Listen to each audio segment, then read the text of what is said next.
Hey guys, how's it going? 1 second here. Does this work? There we go. All right. Good morning, guys and girls. Tesla girl. Yeah, no changes in the release notes. So nothing new from like a feature standpoint that I can see, but I think and have heard that perhaps the like brake issues are a little bit better. So yeah, we will see. I'm gonna first just start by driving to. Let's go to this casino. Start. So I'm going to end up repeating this a bunch as we get started. But for this live stream, my thought is okay, I'm actually going to do this right here. I'm going to go to trips and I'm going to reset this. I'm going to say 14.1.4. I've just reset my trip counter. And what this is every kilometer that we've driven on 14.1.4, I'll track. And I basically want to go for as long as I can today on the live stream until there is what I'm thinking would be kind of cool.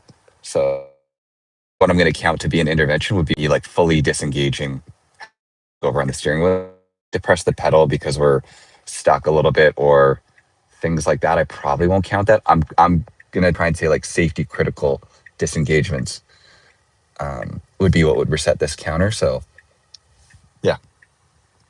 Did you install Starlink? Yeah, I do have Starlink. So this stream is, and can you hear me okay? Is the video quality and the audio sound good? It should be AirPods and it should be Starlink. So hopefully it's all good. But yeah, Starlink is installed for this stream. It's behind me on the glass.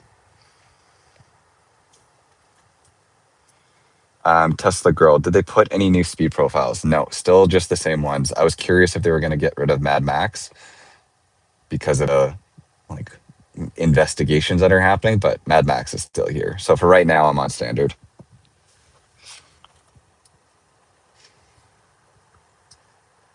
Do you get many safety critical disengagements? I'm on version 13 and I don't have many. I've probably only had like a couple real safety critical things that were a blend of me making a mistake and the car making a mistake. So like a situation where the car wasn't doing something. So I touched the pedal to think that it should go. And then in that moment, the car wasn't able to make like a good decision. And also it depends what you call like safety critical. Like there's been times where the car, we should go, hesitating a little bit. Nice.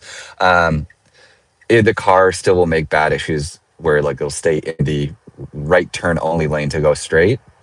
So whether or not that's safety critical, I don't know, because the car tries to go straight in a right turn lane. It's not like we're gonna get in an accident, but it's just the wrong thing to do. So it doesn't make many safety mistakes anymore, but it does still make like legal mistake issues.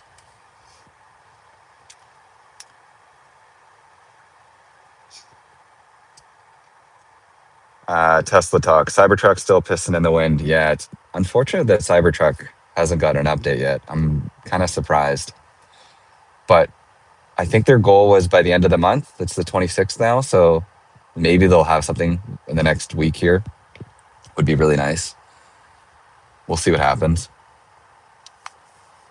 I mean, it is kind of nice to see that they've rolled it out to S and X and just more with threes and Ys. So I feel like version 14 is going good in the fact that more and more people have it. Whether or not Cybertruck gets it, I guess we'll see. Will you use standard profile for the whole drive? I guess depends on what you guys think. Like I was thinking keeping it in standard just for the sake of this test. But I can pop it into Mad Max or something like that. Standard is just like a very normal way that I drive, so it feels appropriate. Have the brake stabbing issues been resolved? Trini, I don't know. We just started, so we're 2 kilometers into the drive right now. I had a little bit of hesitation pulling out from a right turn earlier, but it does seem pretty good so far. We're going to get more into a city with people and things like that very soon. As soon as we do, I'll probably have a better idea.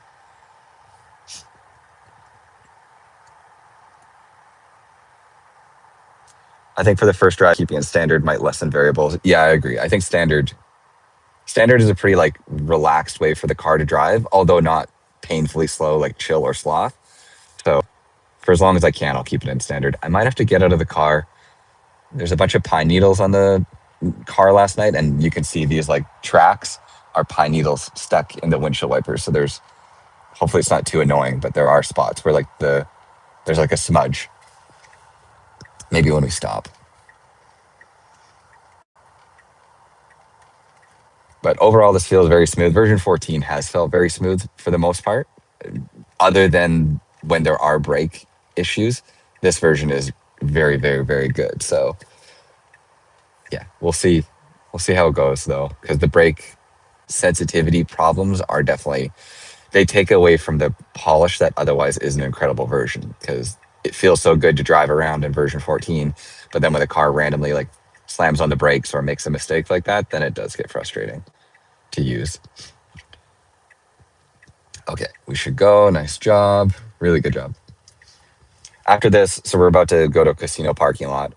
We'll park here. We'll do park in the parking lot, and then I'll just navigate us to Costco. And it's Sunday afternoon, morning. Probably be like decently busy to park there.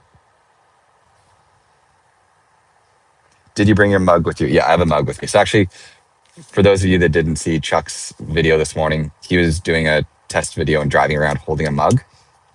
And then after a few minutes, the attention monitoring system, which is this green dot, disabled.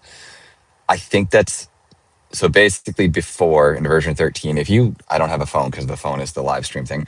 If you held a phone in your hand for more than like 10 seconds, there'd be a warning here that says like device in hand, attention monitoring disabled. It was very strict about the fact that like if you're holding something, it assumes it's a cell phone and FSD basically like turns off the hands-free mode. In version 14, that seems to be way more relaxed, like especially as a version 14.1.3, the nag is way less than it used to be. It takes way less time to satisfy the nag. Like if it's upset that I'm looking away from the road, all I have to do is glance back for like half of a second, and then it is satisfied.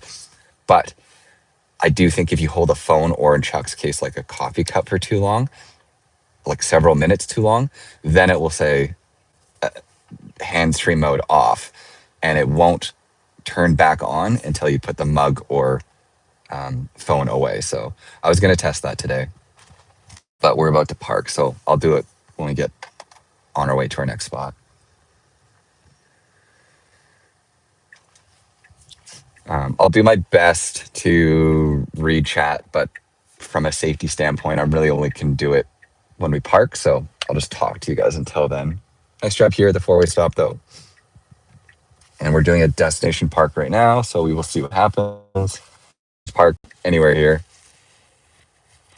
Though I think, like I said, a lot of times, like the logic is the car wants to get really close to the end of the blue line before it starts searching for parking. So I would imagine probably any time after now is when the car's going to actually start looking around for parking spots. And we'll probably just pop into here.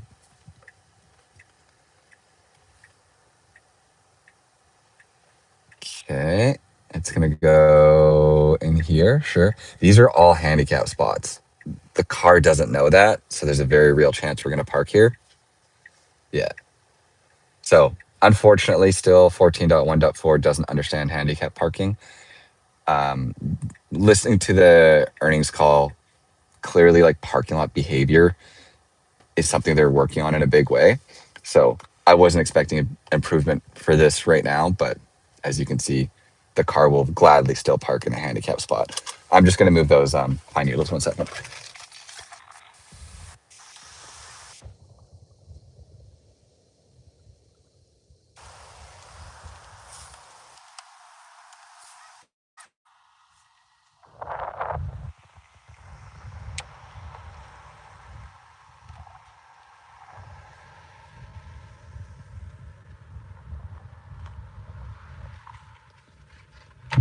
Okay. Do we know what 14 when 14.2 will be out? I don't. I don't really know. I think we're just going to keep seeing these small point releases until they come out with 14.2, and that will be a huge one. So we're gonna head to Costco. Scenics, hi, how's it going, Scenics? Thank you very much for being a channel member. Appreciate it. Means a lot.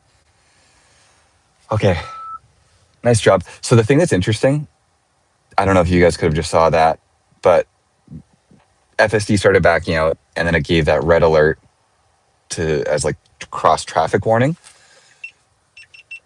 The thing that's interesting about that for me is this view. I'll wait till the wheel spins. This view is way less than what the camera actually sees. Like you could see there was no car for me to see, but the car was like, hey, there's a car coming. That's because the view that FSD or the camera actually sees is like something like almost like this wide. Like there's a substantial amount on the right and the left that's getting cropped in. I think on the Y, they changed it. So there's a button here and you can like look at the expanded view, but we never got that in the 3. So there's times where I don't see a car, FSD backs up, and then it kind of like puts on the brake to say, hey, there's something coming. And then I look and I can see there's something coming in real life, but this camera view never shows it. It would be nice if we got that feature in the 3, because I don't know. I understand the view looks skewed because it's very warped. It's like a GoPro, like really, really wide. It looks weird, but it still lets you see a vehicle at the extreme edges, whereas now, the way it crops, you don't. How is the Starlink so far? Hey, whatnot. I don't know. We just started, so we're 5 kilometers in. People in the chat can let you know, but I'm hoping it's good.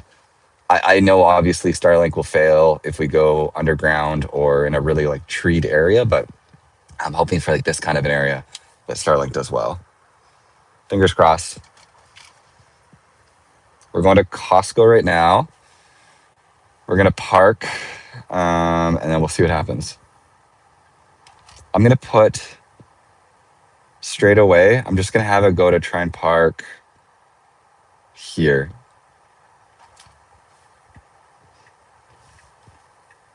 And then park in parking lot of Costco, just to give us an idea of if there's any changes. I don't think there really is as far as parking lot behavior is concerned in 14.1.4, but we will see. Have you done a speed test on Starlink? How fast is it? Yeah, I did do a speed test. The interesting thing was there's an area near my house where cell service is basically non-existent for like quite a long stretch. You get 1 bar. So I did a cell phone speed test and then a Starlink speed test. It was drastic, the difference. Like I think I was getting 2 megabytes up and 2 megabytes down and 1.7 up. And then I think it was at least 10 to 20 times better on Starlink. So Starlink is very good, but there was also a time when I was like in a really good area and I had 5G plus, and I was getting faster speeds on my cell phone than on Starlink. So we'll see. I don't need like crazy upload for these streams. I just need consistently good upload. Whereas a cell signal in a really good area will give me like incredible upload speeds. But if I hit a bad pocket, the stream's going to drop. And that's what I'm really trying to avoid here with Starlink. Scenics. It's extremely strange they don't give a full view of the cameras saying how much safer it is versus cropped. Honestly, a horrible software choice. Yeah, I mean, I think I understand why they do it, because I'll show you when we park, and maybe you've seen it already. The view looks really weird. Like the view that the rear camera has is really, really warped almost. So they're just trying to clean it up and give you this like perfect box view that doesn't like, confuse the end user. I just think having the option, the way the Y does, is how they should do it for the 3. Because it is weird for the monitoring thing to go off and say like, hey, there's a vehicle coming, and you don't see one. Scenics, I have 14.1.3 and it's extremely bad for me. Makes me feel sick. Yeah, I mean, we should not go. It was really hard when I was doing like my initial version 14 tests. Okay, if we go, that's good. Tiny bit of hesitation, but really not much. That was really well done. Definitely some hesitation on that turn, but better than any other version. 14.1, which is the first version of FSD that I got, was, I would honestly say, 10 times worse than it is today. and 14.1.1 was still really, really, really bad. So although 14.1.2 and 14.1.3 and maybe 14.1.4 aren't perfect, they've come so far in such a short period of time that I do think they're going to make it, they'll resolve it soon.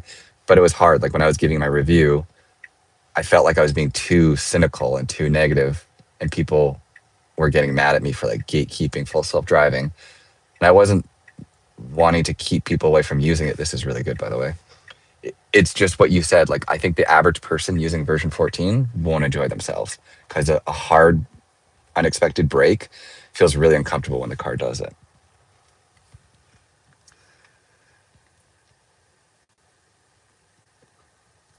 Okay, so we are looking for a parking spot. Oh, there's actually 2, 3. Holy, it's quite quiet.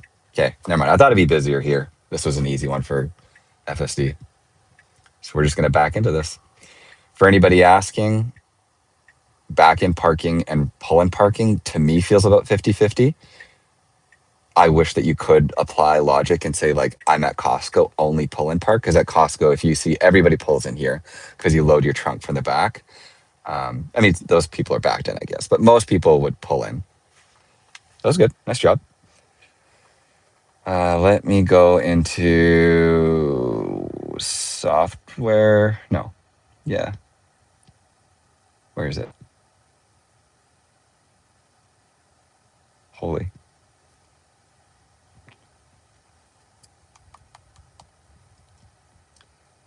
Camera. Why can't I see it? Holy.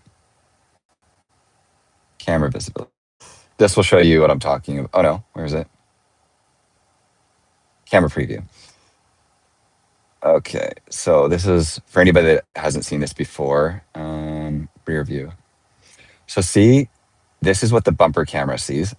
I don't know, like there's a pole here. You can see well past the edge of this van, and you can see way past the red van over here, even to like whatever this is, a white. But like you can see super far, but it's also like a really fisheye view.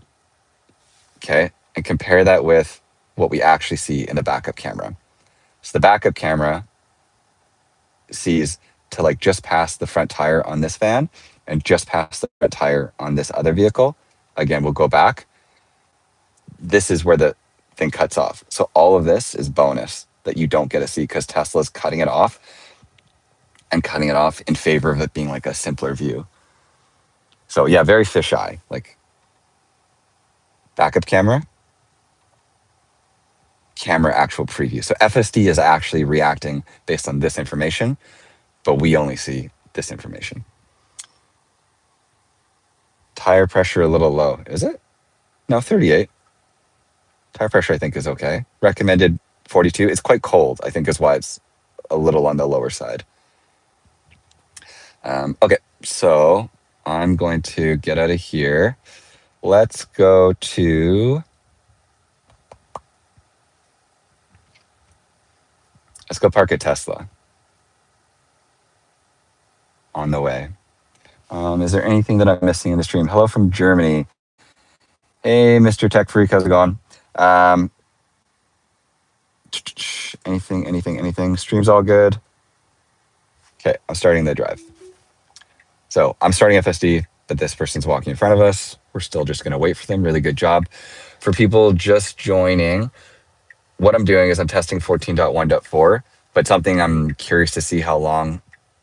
I can really only go for a couple hours, but I want to see this trip right here is I started this when we first started driving. I want to see how long we can go and how far we can go before I have to disengage the car for a safety reason. Making a bad park job, me having to touch the pedal if it's being a little hesitant, I'm not going to count those things. It's going to be something where like if I didn't pull over or take over on the wheel, we would have gotten like into an accident, or I'll probably count a disengagement if it's like in a right turn lane trying to go straight as well. We'll see. Like I'm not sure exactly how I'm going to like make the rules of this go, but I just want to see how far version 14.1.4 can go on its own effectively. Okay, so we should creep forward and yeah, we can go. Really nice job. Super smooth there. No hesitation. Great job. How was Thanksgiving dinner yesterday? Andrew, Thanksgiving was great. It was our third Thanksgiving. So Thanksgiving here in Canada is October. And somehow, this was a super late Thanksgiving, so we were doing it with friends. But 14.1.1 or 14.1.2, we should go. All these cars are turning. I don't think you guys can see. This car's turning. This car's turning. I think the next car's going to turn. No, it didn't. FSD doesn't do a good job. Like that guy's turning, that guy's turning. So we should go because all these people are turning, but it doesn't. That person's turning and we're not going. So we wait until traffic is completely clear. Kind of something I don't love. Yeah, it's the last FSD version 14.1.1 also came out in the middle of a Thanksgiving dinner for me, so I didn't get a test that night. Same thing happened last night, so I apologize for the delay. I think that's it for Thanksgiving dinners. So the next version I'll be able to stream the night it comes out. Whatnot. That's something they need to fix. Yeah, they do for sure. Because I think, again, not safety critical, but you don't fit in on the road if you just sit there, especially like if you're in a really high traffic area. I think you could sit forever almost waiting if you never make a turn based on someone's turn signal. I understand the car waiting to see a turn signal and then waiting for that car to slow down to like start to make the turn. But as soon as it happens, the car should go. And that was happening for us. There was cars slowing down to make the turn and multiple in a row turning. It was very safe for us to go. Jim and greetings, Devin. How's it going, Jim? Greetings. Okay, nice job here. So we were going, this lane's getting all backed up because of the bus, merged over right away, and we're putting our right turn signal on as soon as we pass the bus. Really good job. We're heading to Tesla. We don't need to do anything there, but I'm just gonna have the car park at Tesla, and then from there we'll hop back on the bypass and get out of Langley and probably into Surrey because I think there's a little bit more like traffic and people that way.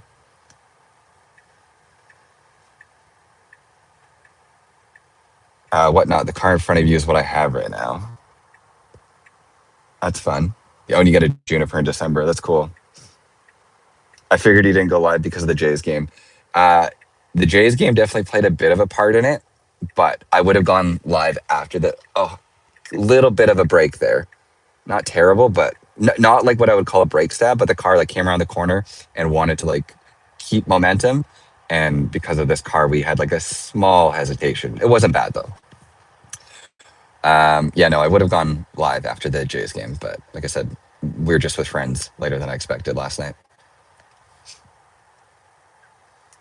How about no right turn on red? Does it still follow those?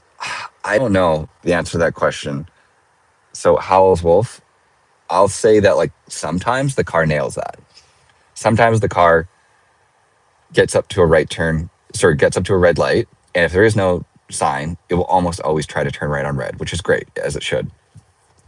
And then there's certain intersections where it must be like a map data thing because at certain intersections with no right turn on red, it nails it and it won't turn right on red despite no traffic coming. But then there's 100% situations where it says no right turn on red and the car will still try. So I'll try to find one. Maybe when we're in Surrey, we'll look for an intersection. But as of 14.1.3, it was still a bit of an issue. And I do think it's a map data issue. So I think ultimately relying on map data, I don't know if I have the new nav data. So mine is 2025.44 and 846. I think that's the old one still. Also, you guys were saying it earlier. I forgot. I'm going to start to do it now. So I'm going to hold a coffee cup similar to how Chuck was in his video. And I'm going to see how long it takes for the attention monitoring system to turn off. So that's the green attention monitoring system. As of right now, I don't have to touch the wheel because the car is like satisfied with me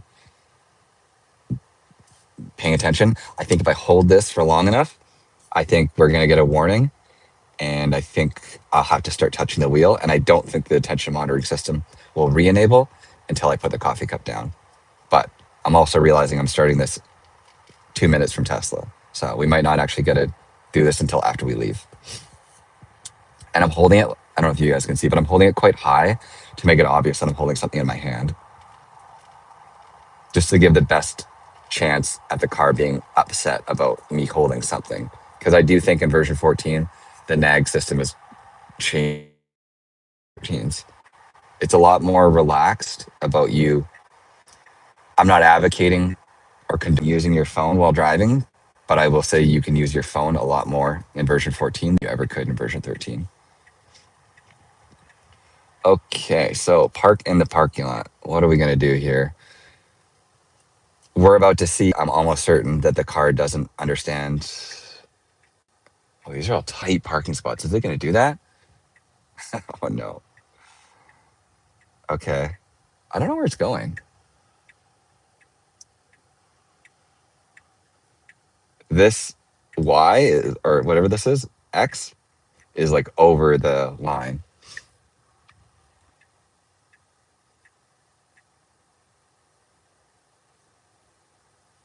Pretty good. Again, and that's parking lot logic that I wish the car understood. I would never park here because of this person. It seems crazy to park next to a vehicle that's that tight. I would find another spot in the future. That would be really nice if it understood that and found a better parking spot. I'd rather we search for a better parking spot than um, end up in a spot that's super tight like this. Let's go to Tim Hortons. Okay. It seems really fast at parking, or not fast, but faster. Yeah, I'll say parking for those of you that don't know. So, auto park, which is what FSD previously had, where you had to disengage full self driving and you could select a parking spot. Auto park was good, but I almost never used it because I'm a faster parker than auto park. FSD is destination parking, like when it does it all as a part of itself. Like FSD parking, when it arrives at a parking lot, is way better than auto park, and it's close to being human levels of good. The only thing that I find as an issue, and I'm still holding the coffee cup, the only thing I find to be an issue is seemingly only for my car, more than I see other people with like Ys, is it does two moves quite often to get into a parking spot. So when it goes to back in, it'll like set itself up that it gets part of the way and then it has to go forward and it has to come back. There's times where the parking lot is wide open. There's no need for that. And I don't know quite why it wouldn't set itself up to just do a one turn move. It's a little annoying. It's my only like gripe with the auto park or FSD destination parking at the moment. Tony, White Rock. Sure, I can go to White Rock. There's probably lots of people there. Let's go to. Well, I'll go to White Rock on the way. I'll go here and then to White Rock. I'm just trying to keep as many like interesting things as we drive. But I'll go here and then I'll go down to White Rock and like South Surrey. New York's finest. I didn't know Tesla's open on Sundays. Yeah, I think our service center is open 7 days a week. Maybe service isn't, but sales is. I don't quite know. Took me a couple seconds to know why so many Teslas in the parking lot. Yeah, we were just at a Tesla, just to test parking for no other reason. I'm also very much holding this cup of coffee, and currently the nag doesn't care. I don't know why Chuck had worse luck with that today. Maybe I'll hold it with one hand so it feels like a cell phone. The video quality is so good. Okay, that's awesome. Has the video quality dropped at all, or has it been very consistent this whole drive? Because Starlink costs me $220 a month for unlimited data or $50 a month for 50 gigs. So I'm also trying to decide. Currently, I'm on the unlimited plan.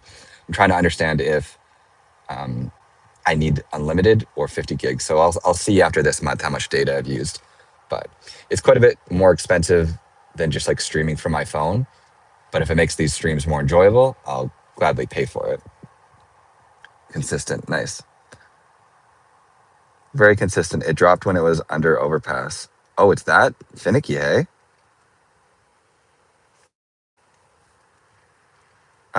Chuck had a lot of lag after each time he parked.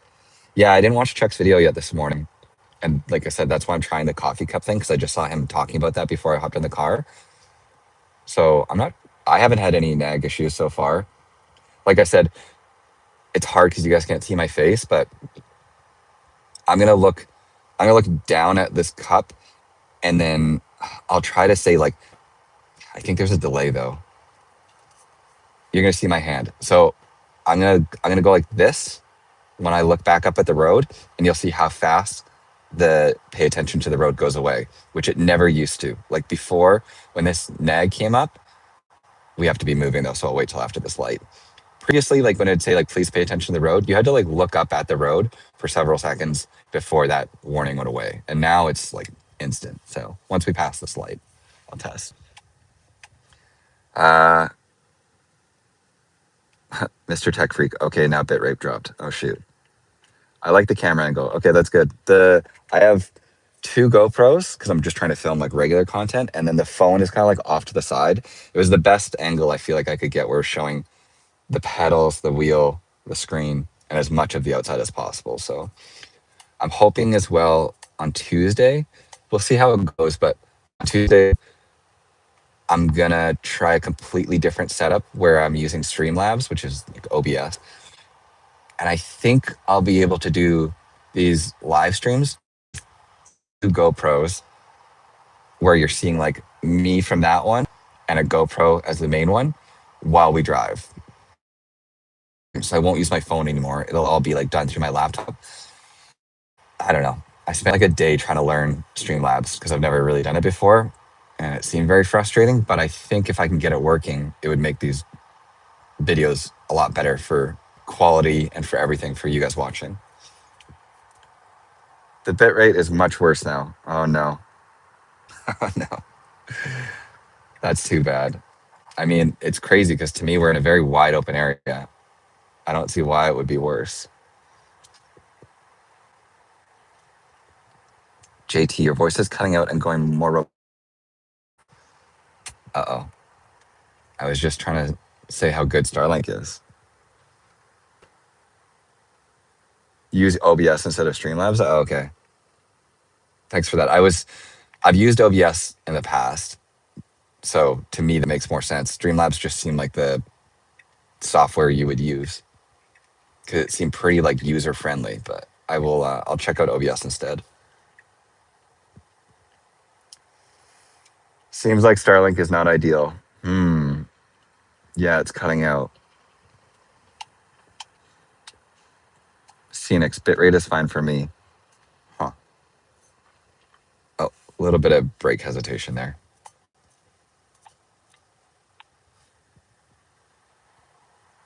Still better than mobile as far as I've seen. Okay.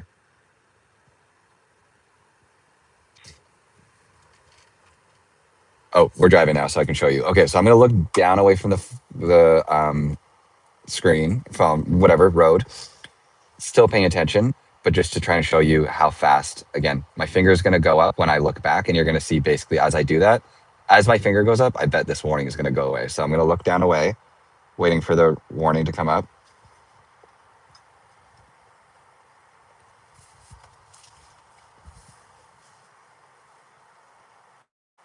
Okay, so please pay attention to the road. So basically, I looked up, my finger went up, and that all turned off in the same second. I might be misremembering things, so if you're on version 13, like test that for yourself. I just feel like this warning is satisfied instantly now when you look up. It feels different to me. Again, maybe I'm wrong. I haven't had version 13 in a while, so.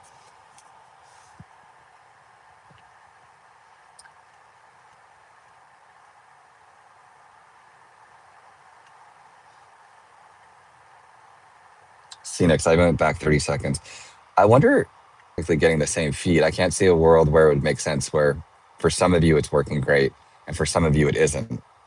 I don't live stream much, so I don't know the technical logistics of it all, but I feel like if I'm able to like upload a decent bit rate to YouTube, it should go out to you no matter where you're from with that same thing. So if it's dropping for some of you, maybe it's your connection. Like if it's working good for somebody, I feel like it should be working good for everybody, unless there's a reason why that's not the case.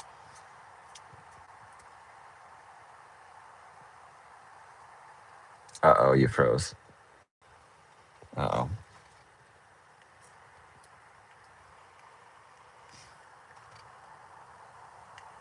Am I frozen for everybody or just New York? Still fine. Huh. I wonder why it's so inconsistent for some of you. And I'm not trying to like discredit some of you and your connection speeds. It's just like I'm trying to think what would be the case why for some of you the video is fine. Perfect connection in Chicago, Evan. Sorry, guys. I really hope that Starlink was going to make the stream kind of perfect for everybody. Hopefully, it's enjoyable and watchable still. Greetings from Sweden. Oh, that's cool. I've always wanted to go to Sweden.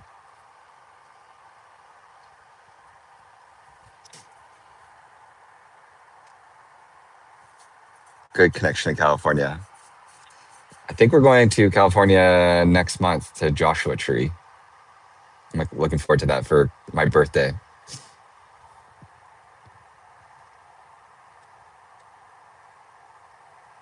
Very much watchable. Okay, thanks, Andrew. Thanks, guys.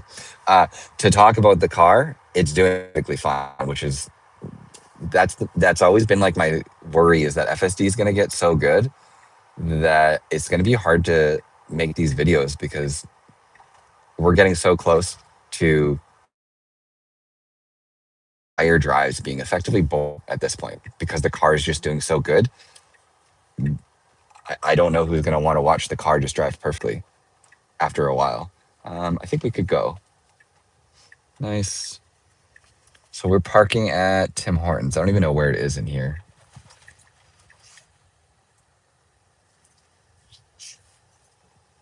And I have park at parking lot. So we will see how this goes. And I'm going to head down towards White Rock. We'll stop in like South Surrey on the way. If there's anywhere or anything specifically you guys want to see, let me know. I'll look at the chat for a second here before we stop. Okay, so there is, yeah, tons of parking here, so it should be fine.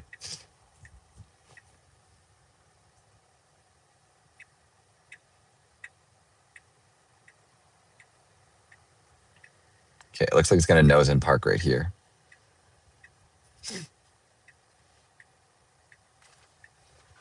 Nice job. Oh, very close. Holy. To me, I would always back in park because I feel like nose in parking like is very awkward to nail. Like there's no way it's gonna end right here, is it? This is a terrible park job. We're on the line here and way off the line here. So we parked, but this is a bad park job, like a terrible park job. I'm gonna get out of here right away so nobody comes. Let's go down towards South Surrey. We're gonna go to the Supercharger just to see how it does. Let's stop at like whatever here on the way, just to help break up the drive. Okay. So this person, I don't know what they're doing. Oh, they're backing out. Oh, they're backing out for this person. We should wait. We should not be moving right now. It's really bad that we are. I wish FSD understood this. See, like I might have to not disengage, but it's gonna get awkward. We keep trying to back up, and we're screwing this person over. I don't like that.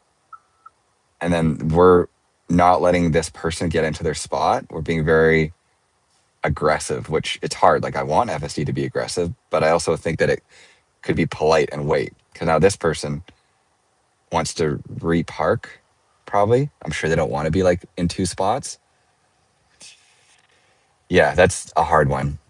Like you want the car to be aggressive and get out of parking lots. Otherwise, if you're too passive, I think you could sit there forever. But that seemed a bit too much. Like we could have waited for that to all play out before we started backing up. I would report that. Yeah, sure. Snapshot. For anybody that doesn't know, this button is like a snapshot button, and it'll send the car's data for, I don't know, let's say the last 30 seconds, whatever, to Tesla to have them review it. So snapshotting that tells them, in my opinion, what the car just did was bad. And I don't think that that behavior is good. I think that you're going to piss off a lot of people in parking lots with that kind of behavior. Have you noticed, Jesus, have you ever needed your front camera cleaned? I got my front camera cleaned as soon as version 14 came out. So when version 14.1 came out 2 weeks ago or something, I hadn't ever had my camera cleaned.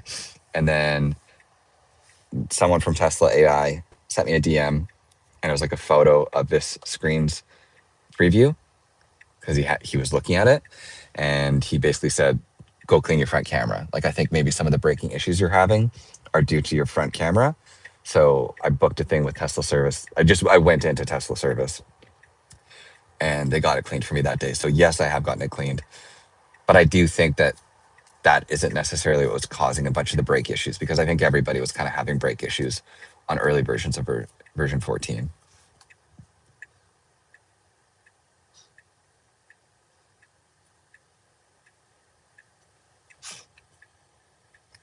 Do you think Waymo will survive in the run for full autonomy driving? Uh, yeah, I think Waymo. I don't see this being like a one winner game. I think Waymo and even possibly Zoox and Tesla can all exist. Like Uber and Lyft and Grab, all these other companies all exist as well. That's not to say Uber, for example, isn't the clear winner, but there still is like market space for a company like Lyft. So I think Waymo, for different reasons than Tesla, will still be able to exist, especially because first in to the market in such a big way. I think there's going to be a lot of brand loyalty and just overall comfort that people are going to choose Waymo over a Tesla robotaxi for at least the first while. Not to say that one is better than the other. This isn't me saying that. I just think it won't be Google is dominating by a long shot in the search space, but there still is like Bing and Yahoo. They might suck compared to it, but like those search engines still exist. So I think it'll be the same thing. I hope and think that Tesla will be like clear winner, but I think there'll still be other companies. Do you believe hardware 4 is sufficient for level 5? No. I don't think hardware 4 will be sufficient for level 5. I don't know. I kind of go back and forth on this, but I don't think there's enough redundancy. And I don't think there's enough in place for, like, if I'm driving and it's raining, this back camera can get itself so dirty with water droplets that it will struggle to back up.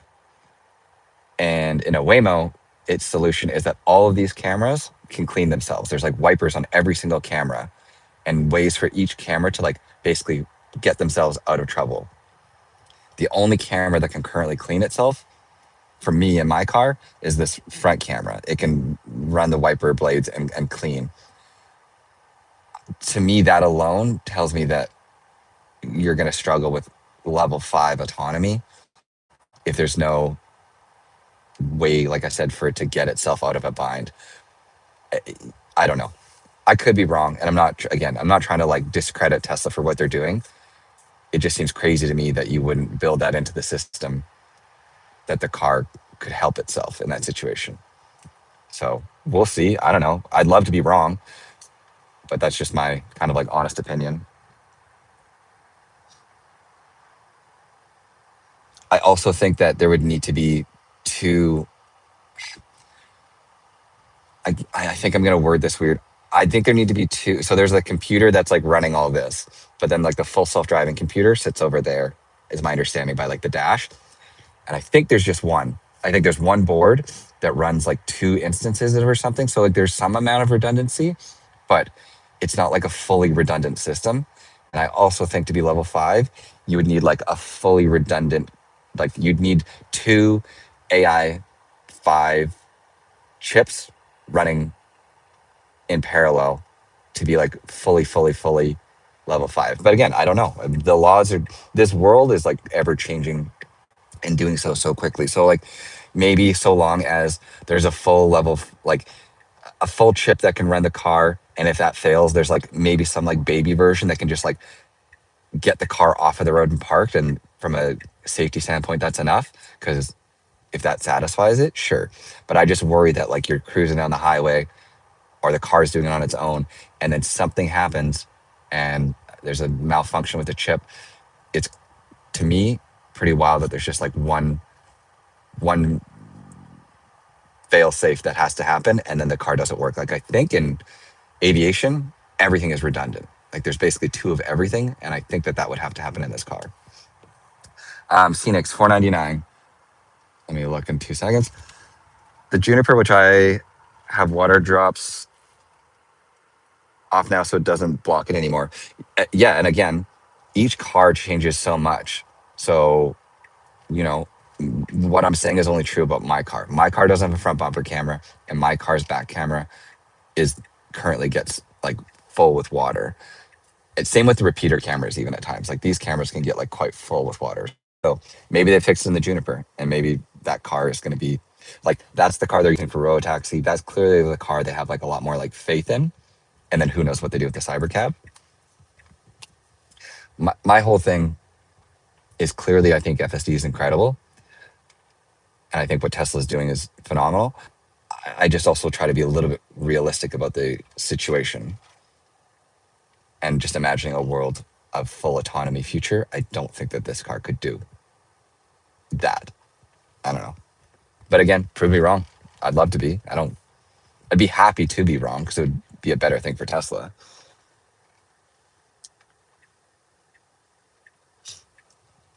Okay, we are going to, I think, just the house. It's a random house that I clicked. I'm gonna, by default, it wants to park in the driveway at the house.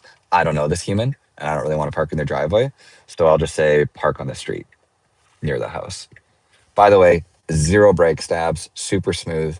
This drive has been basically incredible. We're at 25 kilometers on 14.1.4. We haven't had really any major brake stabbing, brake hesitation, like little ones, but nothing notable. So I am very impressed with 14.1.4 so far. Four-way stop. We should just go. I'll look at the chat once we park. Okay, so anywhere here, like this block would be good. There, you can maybe be in front of their driveway. We'll park here. This is fine. This is a great spot. Okay, so let's do this supercharger. Let me just look at the chat quickly. 2 seconds. I'm just gonna make sure I'm not missing anything before I drive again. Evan, wide release tonight. I mean, I think 14.1.4 is already like semi-wide. I think people are already outside of like the early access group getting it. Did you test school zones yet? No, Jim. I can go do a school zone right after this on the way to White Rock. Whatnot. Stream issues. Uh-oh. Is it not working? Oh, stream. Oh, trees in the way. Uh-oh. Let me get out of here. Is that how sensitive Starlink is?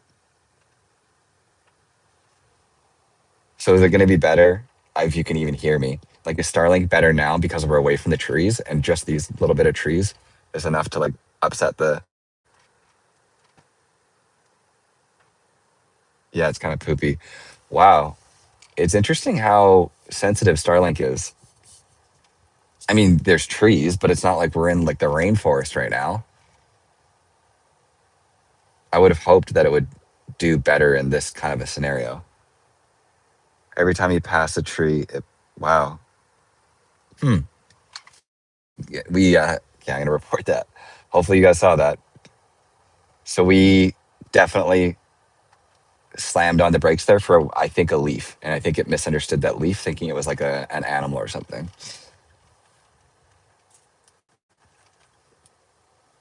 Interesting. It's still better quality, just stutters. Okay, we went forward. So hard to explain. This is just a two-way stop, so cross traffic has like the right of way here. We went, and the car felt like it wanted to confidently go, and then it pulled back on the accelerator. It didn't necessarily brake, just like went pretty hard on the regen, and it just felt a little bit hesitant. And I I feel like version 13 would have just kind of sailed through that. David, I'm watching this show. For me, it's sorry guys. We're in a neighborhood with all these trees. We're gonna get up in 2 seconds here, and I'll try my best to stay. Like I was trying to be around trees because neighborhoods like this are a lot more tight with people. Like, see, we're slowing down for this person, but it sucks if this doesn't work for you guys to watch. It's kind of not ideal.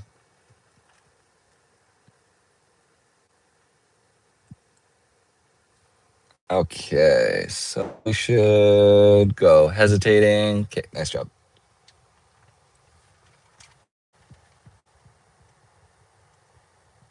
Oh, Scenics, 1,000 times better than your previous streams. Okay, that's awesome. Supercharger now. That's like 7 minutes away. And then, oh, this is, I think, a school zone. No, it can't be because that's a highway. We'll go to a school after this supercharger. And again, for anybody just joining, I'm testing 14.1.4, and I'm also testing to see how long I can go until I need to intervene for a safety related thing. We're currently at 26 kilometers and however long we've been streaming. So I don't know. I'm curious if we can go. I'm going to set like a time limit at like 2 hours or something because I do have to go back this afternoon. But just see how far we can drive before the car makes a mistake that requires my intervention. Though I genuinely feel like that isn't going to happen. And we'll just end up having to end the stream with the car having not failed. And then maybe I'll just keep that distance and time and tack it on to the next stream that we do.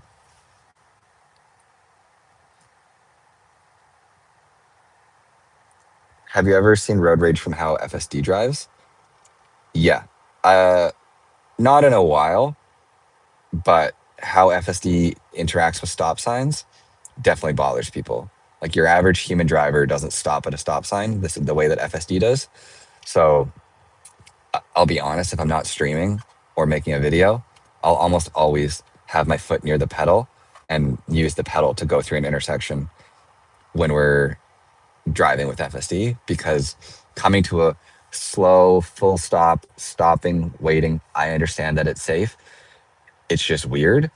I'm all for safety, but people don't like that. So I've gotten honked at and people upset with that for sure. That's the only thing that I think really makes full self-driving stick out on the road. We locked up the brakes here and we have an advanced green, which we shouldn't have. So I guess I'd report that. I was wrong.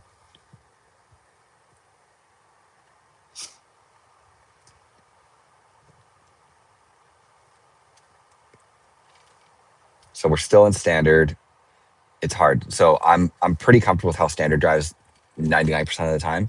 There's a world where like on a road like this, hurry might be good because you want to go a little bit faster because it's 2 lanes and 50 feels slow. But I won't change it for right now. But just to give you thought on how I think all the profiles work, I think they're all really, really good. But I still don't know if there's one profile that I could stay in forever and not have to like want to switch throughout my drives. Because on the highway, standard will go, I think we were driving 2 days ago. We're driving 2 days ago and standard was going like 26 kilometers an hour over the speed limit. I don't know what that is in miles, but it's a lot. So I had to go out of standard into chill. So it does suck to lose the speed control. Because, yeah, I mean, I don't want to get a ticket for speeding. And you definitely will going 26 kilometers an hour over the speed limit. Okay, nice job through here. We're going to go to this supercharger, which is, yeah, Morgan Creek. It's like this is South Surrey, whatever you want to call this area. Pretty busy. Well, maybe we'll pop around here a little bit because there's just a lot of parking between busier areas. We should get a lot of interactions with people and things like that. And then I'll head down to White Rock and we can drive the strip here. Scenics, I'm gonna go for now. Bye, guys. All right, later, Scenics. Thank you for joining the chat. So when I get here in a minute, I'll look at the chat. If there's anything specifically, I know you guys were wanting to see school zones and White Rock. If there's anything else you guys want to see, let me know. I'm happy just to drive wherever right now. We're basically just testing to see if there's any differences in 14.1.4. And it does feel like 14.1.4 is a little bit smoother for sure. I also have my wallet, which sort of looks like a phone. So I'm going to try and hold this to make it look like I'm using a phone to see if I can make the vision monitoring disable, because it seems like it's gotten a lot more relaxed about using a phone. So yeah, it's brown, but I think as far as this camera's concerned, I'm holding something that looks like I'm texting on a phone.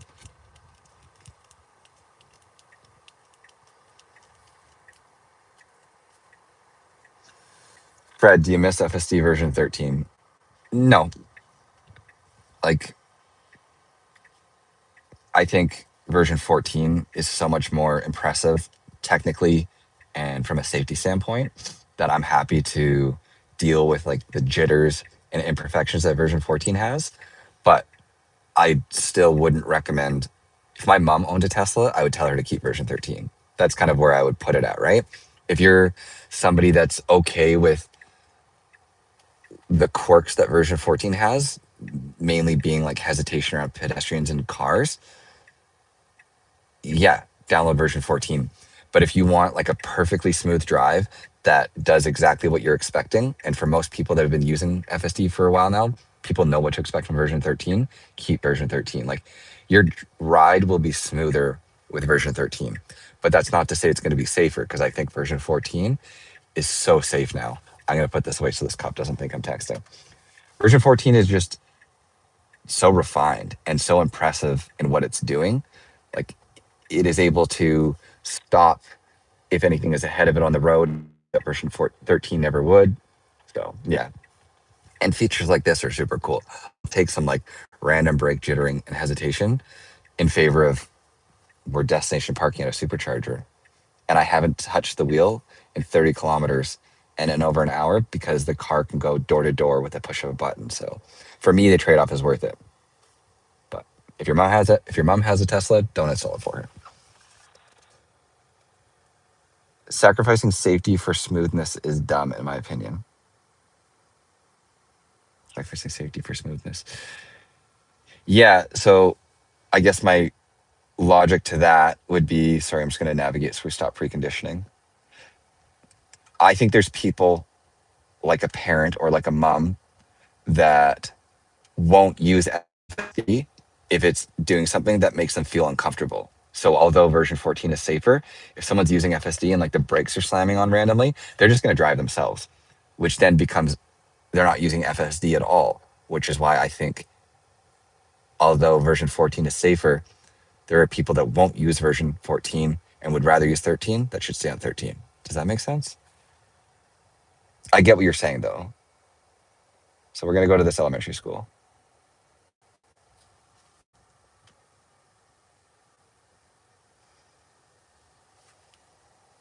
Okay, start full self-driving. So we're waiting for this person. We're going to pull out. Ooh, this is awkward. We're like hesitating because they were expecting us to go and we were waiting for them to go, but nice job there.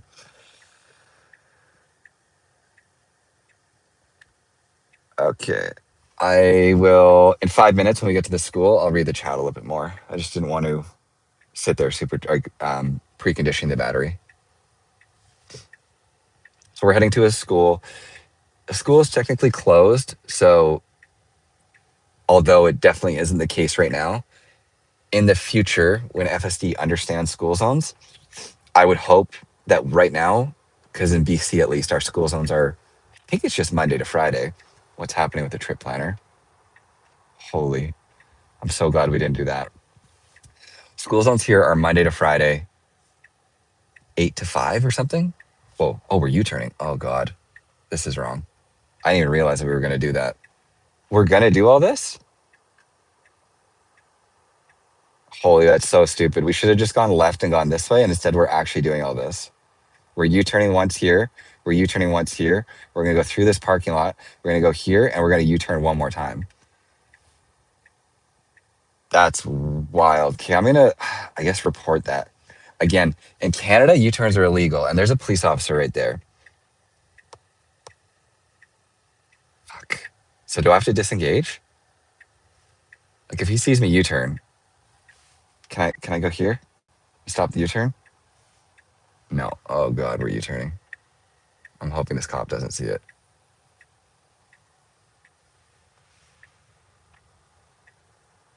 Try rerouting? Yeah, I was trying. I didn't get it in fast enough. Edit trip. This. I have no idea. See, I'm rerouting to the school now again. This is what we should have done in the first place. We should have just taken this left. The route we just took was insane. Ticket live on stream. Yeah, I know, right? It wouldn't be ideal if that happened. Okay, it looks better now. I think we're going to come out and make the left-hand turn we should have in the first place.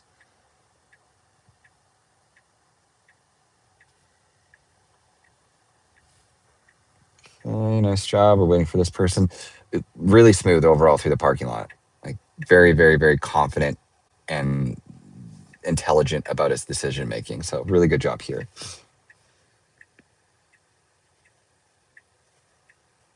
That would be a good capture to send to Tesla if it happened. Yeah, I'd send them the capture and a bill, even though that's not how it works. Because this is level 2. For anybody that ever wonders, I'm the one making the decisions ultimately. So like, yeah, the car is like wanting to U-turn. I'm the one responsible for allowing it to U-turn. That's the big deal, and why it's like there's a huge difference between. I'm holding this again to try and be on a phone. There's a huge difference between FSD supervised, where everything the car does is my responsibility, and FSD unsupervised, where everything the car would do, it's Tesla's responsibility. I kind of had a chat about it on X yesterday, and I had a lot of people upset with me for my thoughts on. I'm bringing this up just to talk about. I'm not at all trying to like raise hell here. We should wait and not go through on this yellow. Nice job. So currently, I pay $99 a month for full self-driving supervised. It's very clear that it's supervised. Sorry, drinking water. We should go. Oh, no, we shouldn't. Yeah, we could go. No, we can't, because that car. After this car, then we'll go. There's people walking, so we're waiting. I pay $99 a month for full self-driving supervised.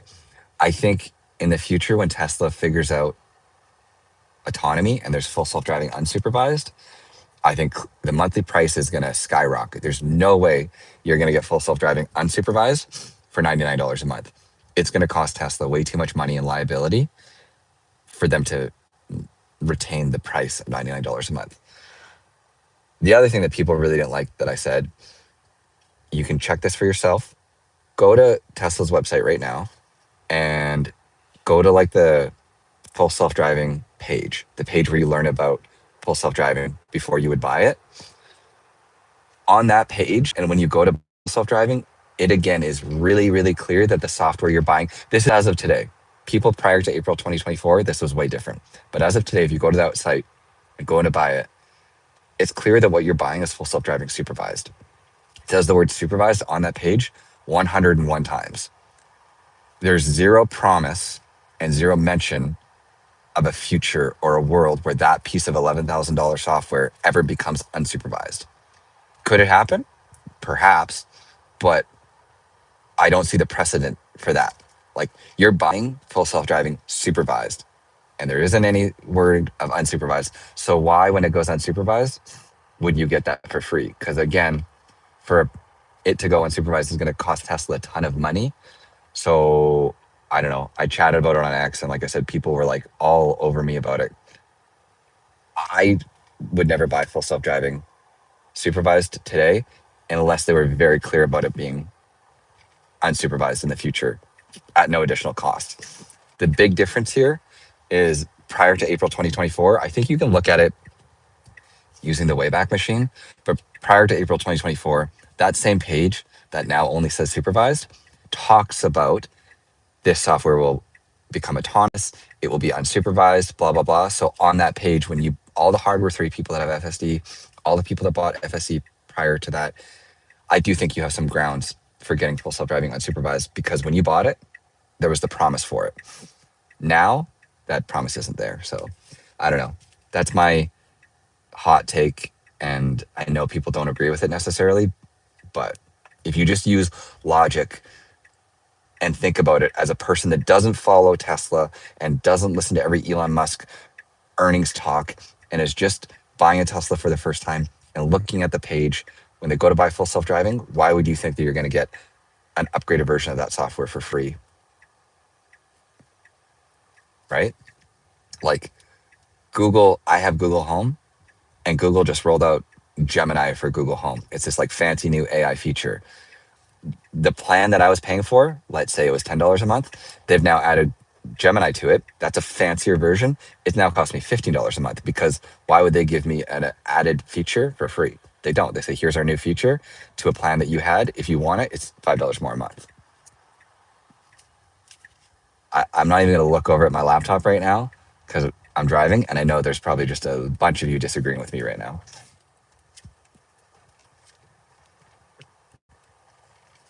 When we park here, I'll look. I'll kind of interact with you a little bit more.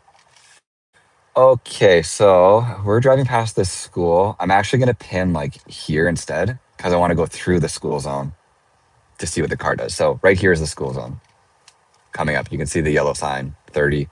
So we should immediately drop to 30 and only go 30. As of right now, we're in a school zone. The car sees it, it slows down. We're going 37. We're slowing down now for the speed bump.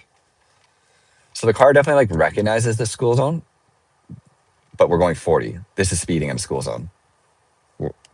This is a fail. I'll snapshot it, but I mean, I don't think the car really cares. We'll go here instead.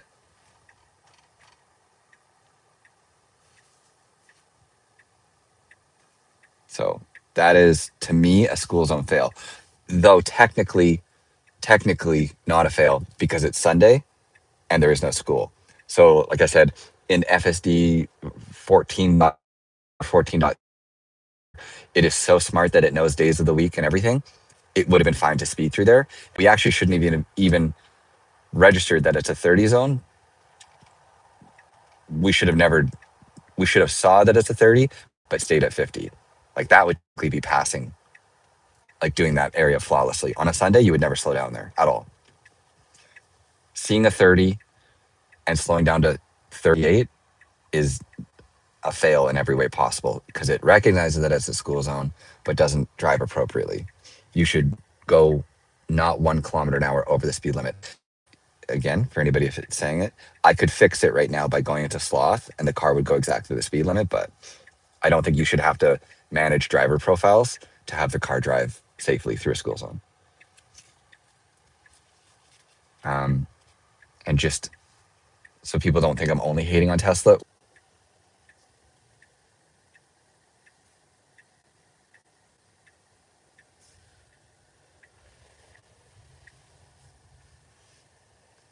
Is it working?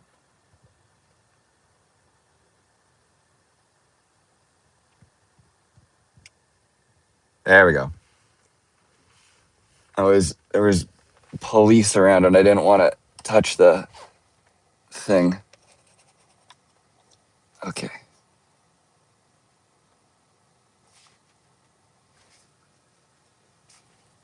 One second here. I'm just making sure the angle is right again. Not back for me yet. Oh God. Not working. Sorry.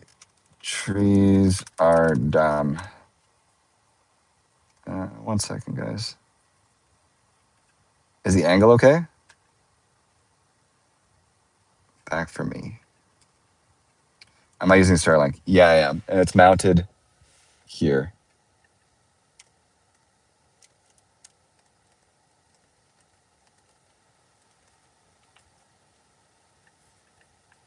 Angle off, I think. Okay, one sec, one sec.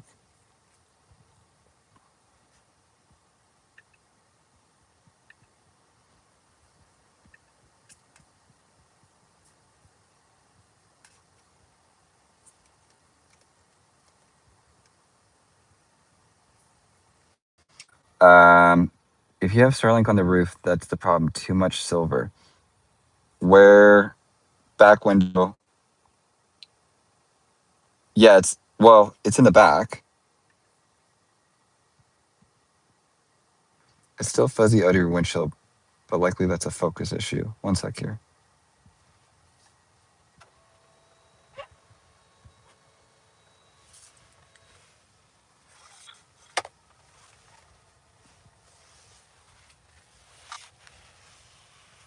So, do you guys want? I don't think I can change the focus.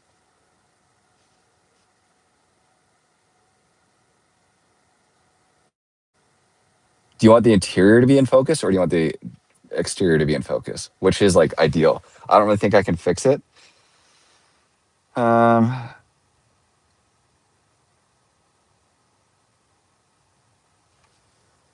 Seeing your screen is best to see. Okay, okay, okay.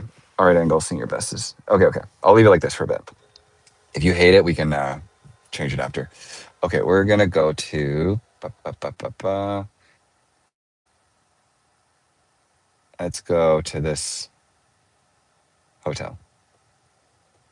So far, the car has done absolutely everything, and I have not had to take over. There's been no issues other than we did a we did illegal U-turns, which wasn't ideal, but we've gone 34 kilometers, lots of destination weirdness parking, and the car's doing great. So I truly think I'm probably gonna end the stream in like an hour. I truly think we're gonna be able to go over 2 hours without the car. We should have gone, but this person just sort of backed up on their own. What's your plan here?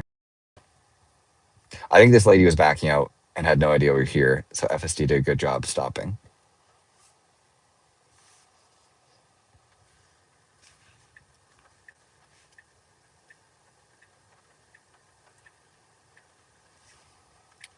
Okay, okay, okay. So we can go right. Perfect. Nice job.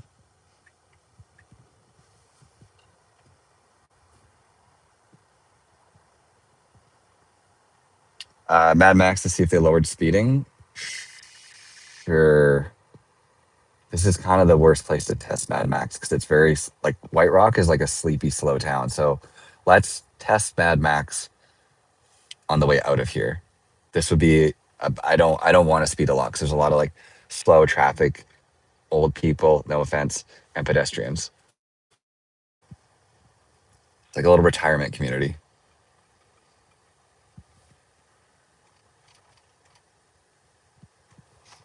They didn't lower it. Yeah, I didn't think they would. To me, Mad Max goes way too fast, but I don't know. That's just me. Like I said, I would love to be able to use Mad Max and set its like top speed, but that's just not an option, unfortunately. Okay, so 30 km/h school zone. We're going faster than that already. And I think we're only going as slow as we are because of this truck. So school zones for sure aren't fixed, unfortunately. White Rock is a nice place to visit, but expensive place to live for sure. It I don't even like visiting it. Oh, we're really hard on the brakes there for that vehicle that was coming to a stop sign.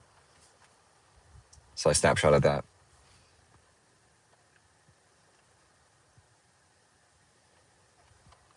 Okay. It went and hated just there. Wasn't terrible, but it was that indecisive forward stop go that's new in version 14. For anybody watching that isn't, if you want to subscribe to the channel, that would be awesome. I do these live streams as often as I can. You guys stream them as soon as there's a new version that comes out. Like usually I do it that night. Last night I couldn't just because we were doing a late Thanksgiving dinner. But if you like to see new FSD content, little break hesitation there. Go ahead and subscribe. I'm part of the early access program. So I get the FSD updates first when they come out, as well as I make long form narrated FSD content that I try to make as interesting to watch as possible. Okay, good job through here. Again, like this is, we're on White Rock now, so it's going to be a little bit like smaller roads. There's going to be situations where I'm sure we're going to have to kind of like move over in a lane for vehicles to get by and things like that. So I'm hoping to see how the car does. Just subscribe. Thank you so much for subscribing.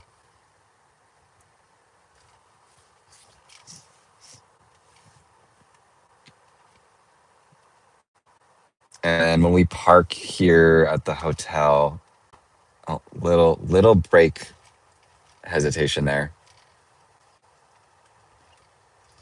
These leaves, like last night, we were driving because we were at a friend's house when we were doing Thanksgiving. Um, there was like a big leaf that kind of like went across the road, and the car for sure thought it was a squirrel or something. Kind of happened already today too, and version 14.1.4 like swerved around it, thinking that it was like an animal or something. But it was just because we have these maple leaves or these big leaves everywhere that do, I guess, to a quick glance, look like a thing on the road that you shouldn't run over. Aside from this channel, who's your favorite content creator? If you're asking me, I'll give my favorite YouTube content creators. So from like a Tesla space, I think Dirty Tesla, Chuck Cook, and AI Driver put out like really, really good, high quality content where they put a lot of like work into the FSD content that they're making. That's just FSD specifically. For YouTubers, I watch Karen and Nate, who are like a travel vloggers. We should park right here. No. Where's it going? Oh, it's going to park in here. Something that's really interesting to think about. So this is pay parking. There's like a world where I've never seen an angle park. I'm curious how this is going to go for it. There's a world where in the future it'd be really cool if as we parked here, the car knew that this was paid parking and could like pay park itself, or you could do it all through here. This was a terrible park job, by the way, where the line is like somewhere here. Terrible job. FSD fan just joined. Is brake stabbing better in 0.4? How's Starlink working? Brake stabbing's better, not gone. And Starlink is really good, except for its kryptonite seems to be trees. And unfortunately in BC, there's a lot of trees.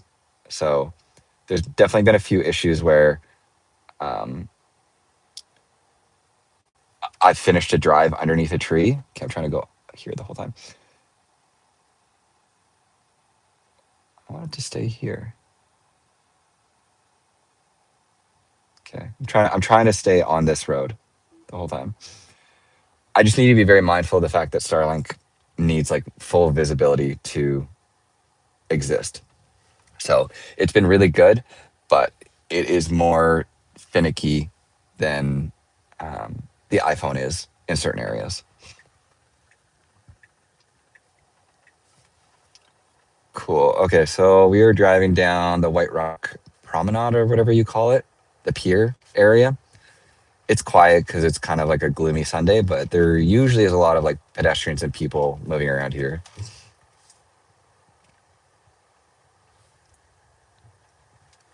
Is that a performance Model 3? No, I'm driving a just rear wheel drive Model 3 2024 with the LFP battery. So I've one of the first refreshed Model 3s that you could get in Canada. Not like one of the first, but I had like the first style of refreshed Model 3s that you could get.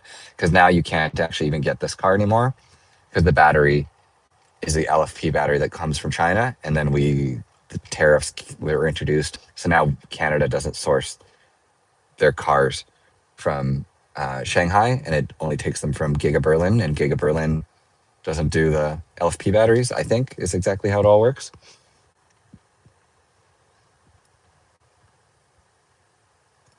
The more satellites they put up, the better it'll get. Yeah, for sure. It's cool that Starlink, I have only just now been using it, but it's cool that it's going to be an ever improving piece of technology. Like And it seems like as they're doing more and more of these launches, we're slowing down for this guy, which I understand. We're signaling pretty hesitant, but I could see that he wasn't going to come out on the road.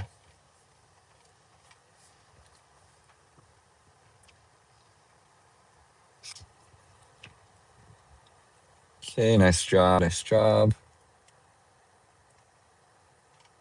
Going a good speed, like 38 and a 30 feels very normal. Like I wouldn't want to speed through this road. So we've been on standard the entire time. I'm at 40 kilometers driven on 14.1.4, and the car's pretty much nailed the speed the whole time. Like I felt really good with the speed that standard is choosing. Okay, we're slowing down for all these people. We're stopping, and we shouldn't at all.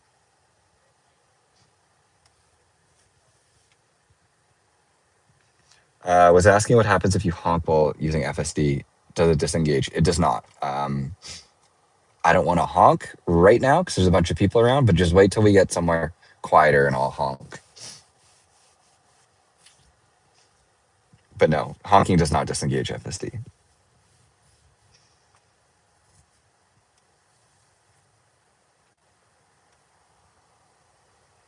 Okay, so we are going to this parkade. I think this is actually like a parking garage. So I don't know how this is going to work if there's like a arm. I've never parked here before, or if we'll just go in and find parking. Let's see. Oh shit, no, I'm going to disengage. Here. We'll definitely lose Starlink if we go in there. So never mind. I just quickly rerouted us. So we are going to park at this place instead, and I'm going to put curbside.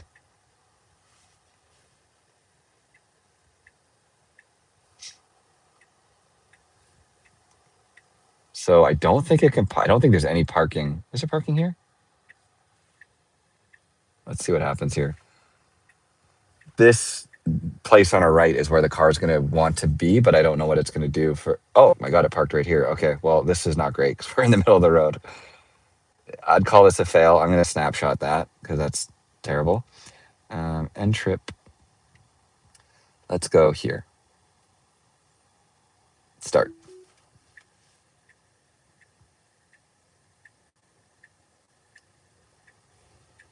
That that all was a bit of a fail. The parking garage would have been interesting to see, but I can't do that on streams. There's just no way. And then parking in the middle of the road was also a pretty mediocre move. Let's go to. Is there a Costco in this part of the world? A. We can go up towards here. We're slowing down for this person, which I think is nice. Okay. It's a 24-minute drive, but I'm just going to like make stops along the way. So let's go add stop.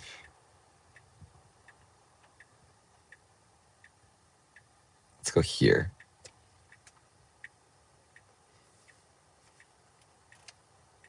By the way, you guys can't see my eyes, but like I just did a lot of stuff on the screen right now.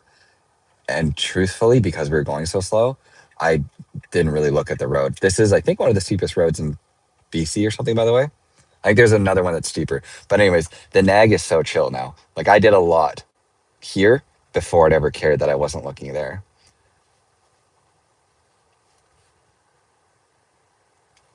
Why is the FPS so low? I don't know. It should be good. Are you in Toronto? I'm in Florida. No, I'm in just outside of Vancouver, BC. Like I'm technically in White Rock. I don't know if this is gonna mess up Starlink. We're on a weird angle. Like the car, if you look up, what is this, Oxnard? No. Whatever. The street we're on is incredibly steep. Hopefully it doesn't mess up Starlink. Okay, tiny bit of hesitation as that car came, but good job there. The hills in White Rock are crazy. Yeah, they're very crazy, whatnot. Especially in the winter. Like right now, it's whatever, but there's that road will get closed in the wintertime because it's just unsafe to drive up.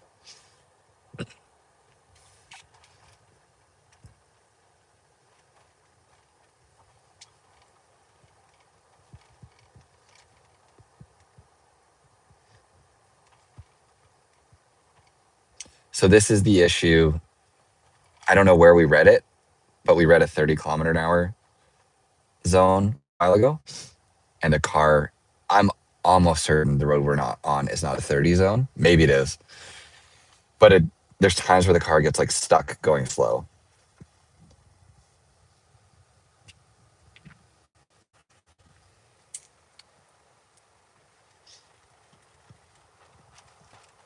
Oh, Andrew, good reminder to get your winter tires. Yeah, I also need to get winter tires swapped to my car.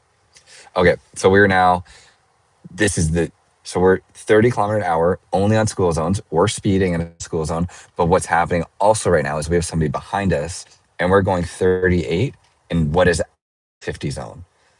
So it's kind of like FSD is the worst of both worlds right now with school zones. It speeds through them because it doesn't recognize them by going close to 40. But now that it is in a school zone, because it is slowing down for them, but not enough, we go too slow for the speed limit, but too fast for a school zone. So it literally, it fails both ways. It goes too fast when it should go slow, and it goes too slow when it should go fast. So I have it at Mad Max right now, and we're going only 2 km/h over the speed limit. Gamer Boy. Oh, Gamer Boy, what's up, man? Long time fan of the channel, Gamer Boy. FSD is determined to increase road rage. Yeah, I mean, fortunately, the people around us were pretty chill, but I could getting a honk 38 in a 50 any other time. Noticed a haze in my 1-year-old car's front camera. Took it apart. Yeah, I'm very curious what Tesla's going to do about that, because I think as they've like, so there's a camera behind here for anybody that doesn't know that faces out. There's two of them in hardware 4,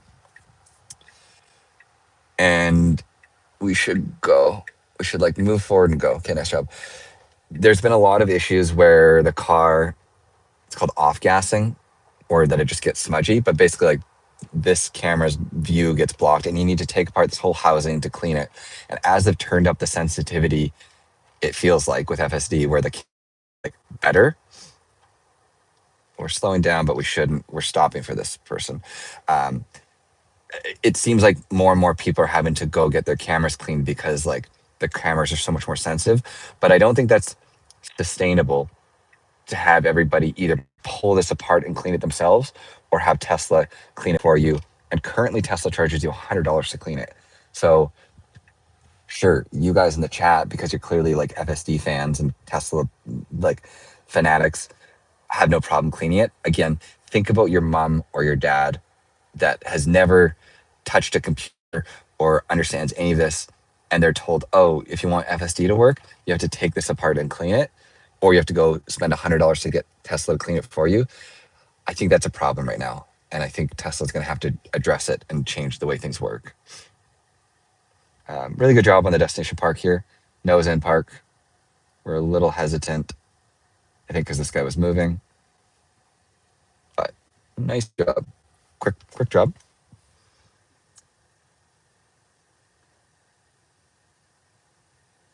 Thanks for posting. Do you know if the center bumper camera is used in FSD version 14? So IMPC, I have a Model 3 that doesn't have the front bumper camera, and FSD works perfectly fine.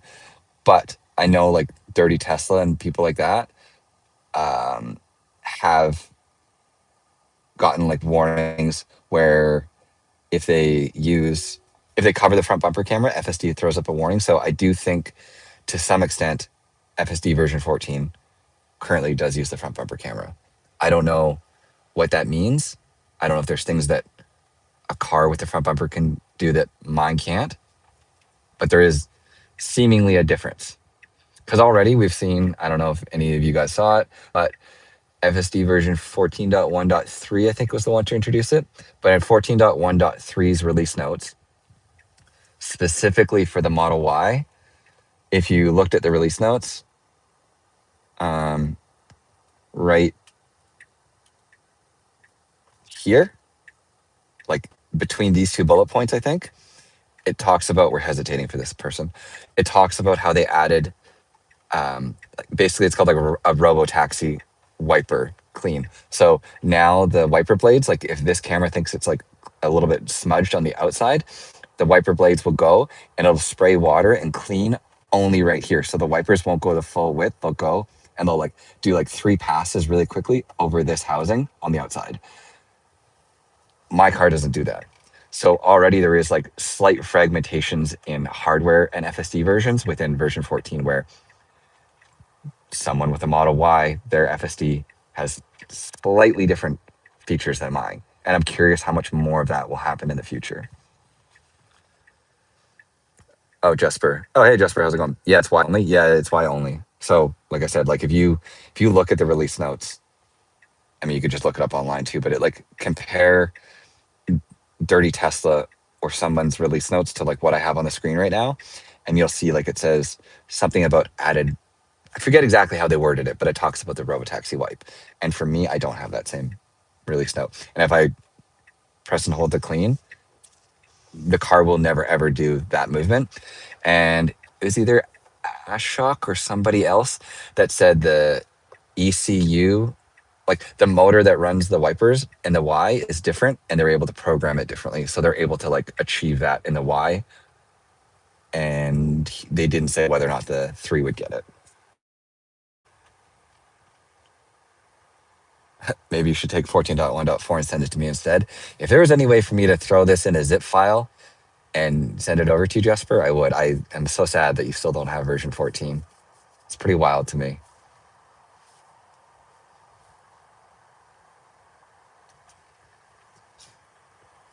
Yo, always like watching your commentary. Can't wait to get it in Florida. LOL. Do you have a hardware 4 car? Are you waiting for version 14?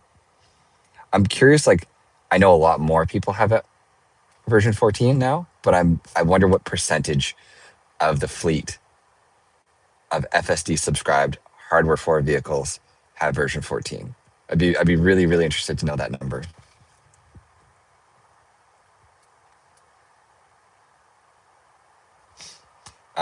Yeah. So for anybody joining, I'm just trying to go to as many like spots as possible along the way until I need to do like a critical intervention and take over. Currently, we're 43 kilometers into the drive. We've done a bunch of like weird little spots. Other than the car doing a really weird navigation issue where it tried to do like 3 U-turns, which are illegal here, I didn't take over because I didn't need to, but the car has done flawlessly. So currently, there's been nothing safety critical that's come up, and the brake stabbing, brake jabbing, whatever you want to call it, is better. But I've still had a few issues with it. Version 14 feels like it's on Adderall. Yeah, I mean, I've said this from the beginning, but I think the idea of turning up the sensitivity, and again, I'm oversimplifying it, but effectively, oh god, it's very tree here. Things might go bad for the stream. I'm sorry. I'll wait a little thought here actually until we get out. Um, let's go here.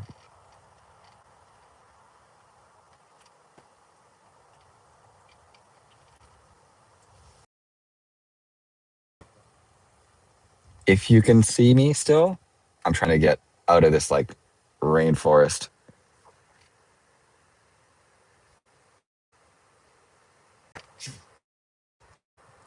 If you can hear me in like 30 seconds, I'm going to turn. Please.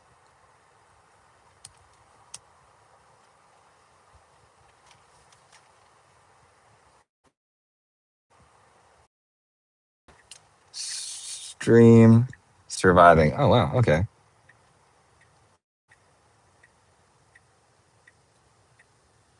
That looked bad. Like there was just a lot of trees, so I thought that was going to like not work. Rip trees. Trees and Starlinks are not friends. Yeah, I wonder if there's a world where I don't know how I'd do it. It'd be nice if there was like also a cellular modem in the Starlink so that you could like instantly fall back to like 5G, 4G, whatever in the moment of losing connectivity to satellites. I don't know.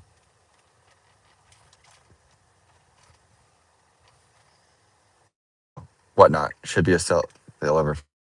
It would be really nice. Oh God, we're parking in the driveway. Don't do that. Don't do that. Curbside.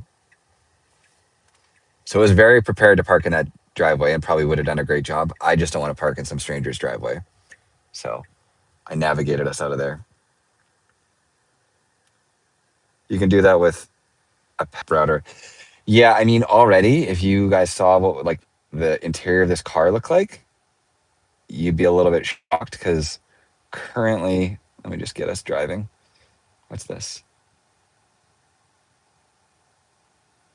Let's go to, where's like a, over here. Currently, I have one GoPro, two GoPros, an iPhone, Starlink, and my laptop plugged in. I'm actually shocked that the car is able to do. I have five things plugged in and charging.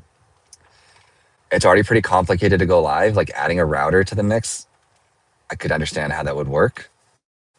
I just want to. Harder it is for me to stream, the less likely I am to stream. If that makes sense, right?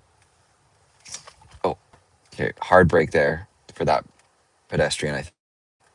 I think maybe it's because the dog kind of like jumped around, but it was still like a very like aggressive break. Okay, another school zone, 30 kilometers an hour on school days. We shouldn't adhere to it, but the car kind of is. But it's not going the right limit.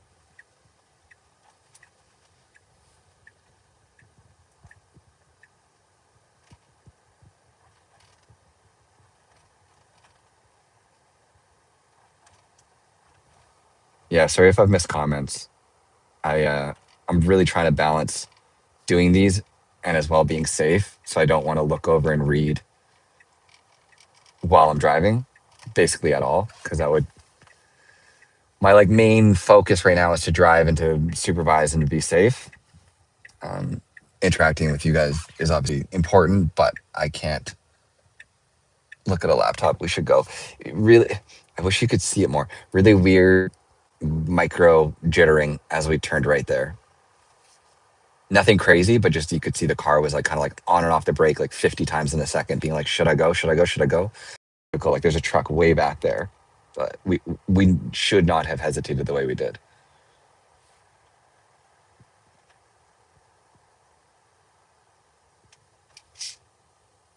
Cool. So four-way, we should just go.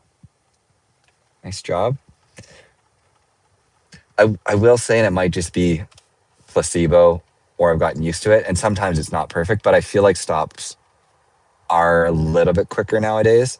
Like coming to a stop and going feels at least closer to what a human would do. We're not rolling it by any stretch of the imagination, but it feels like we're lingering for less time, which is nice.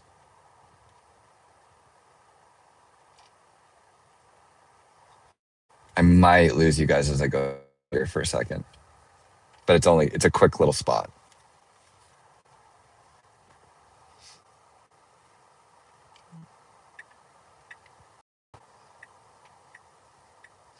If you can hear me, the car is doing a great job. We're turning right at the stop sign here. We have traffic on our left, so we'll wait and then we'll go.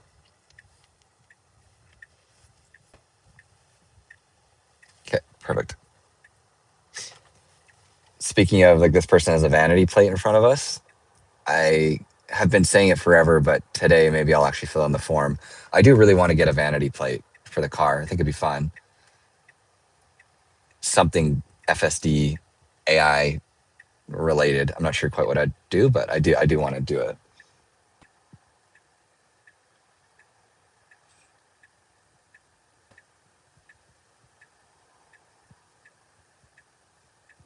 I keep checking the app for 14.1.4 because I'm about to start a long road trip.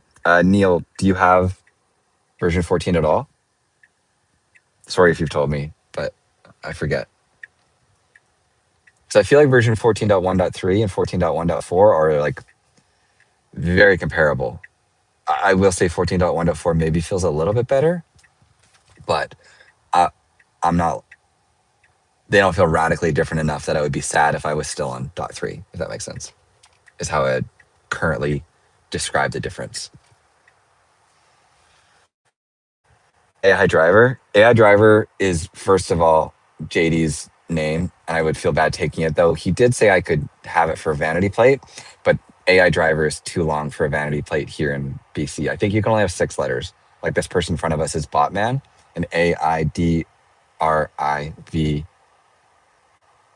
Like depending on how you do it, I think it's hard to make it 6 letters.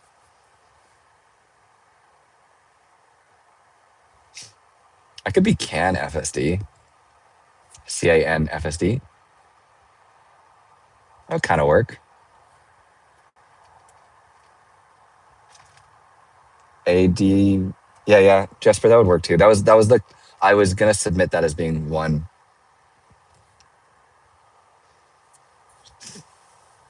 I think it's only like $50 to do it, so it's really not that expensive. The only thing that sucks is you fill out the form, and I think you give like three, your top three or top five, whatever, and they'll go in that order to try and give you like your first, second, third, fourth, fifth.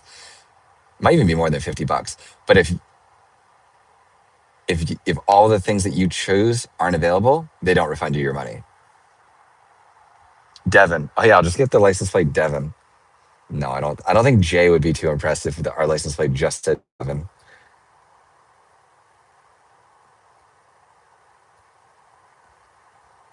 Oh, CAIFSD. That's kind of funny. No hands. NOHNDS. Oh, that's kind of funny.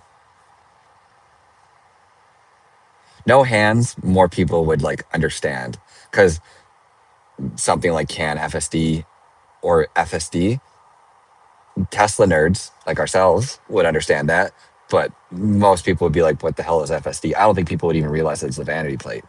No hands would be funny.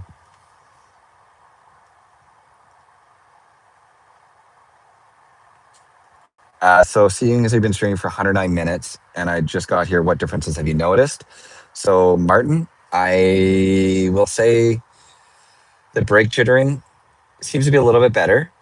I've still had definitely a few issues where the car is like put on the brakes pretty hard in situations that it shouldn't have, though maybe less than 14.1.3.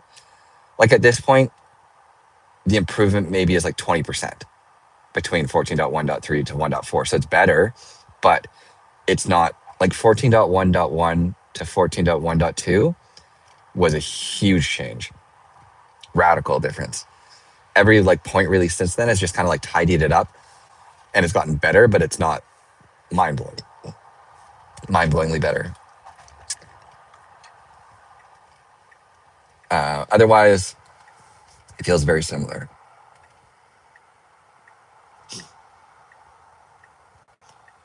Jesper, I don't even think I want to say your recommendation on stream, and I don't think they would allow that.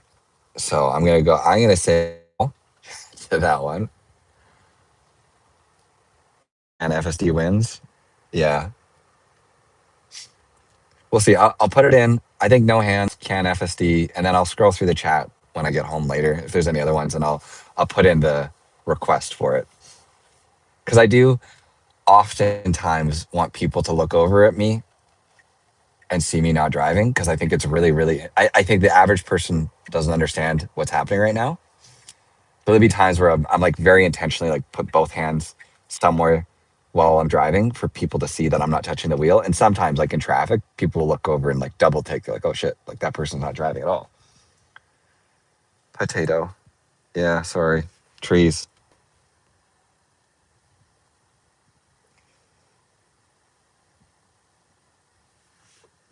No driver. FSD Pro. Those are all cool.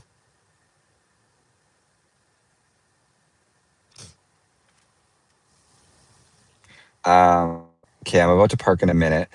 This won't be a stream question, but more of a video question. Is there anything that I haven't shown on stream or that you guys want to see in a video that I can do? Because I was thinking even today, I might bring Jay out with me and do some interactions with like how does the car do with like objects on the road, things coming out onto the road to like should it go around it. I also want to test to see like if I step out of cars, it can interact with like hand signals.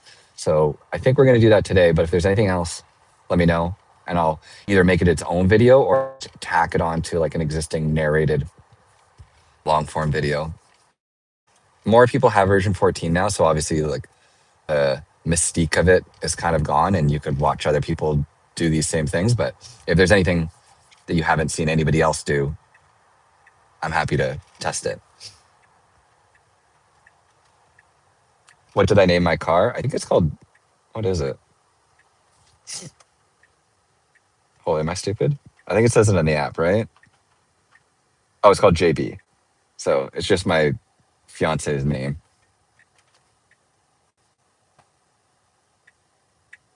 Please don't park there. I think it's gonna. So A, I think we might lose you guys. B, it's parking in a handicap spot.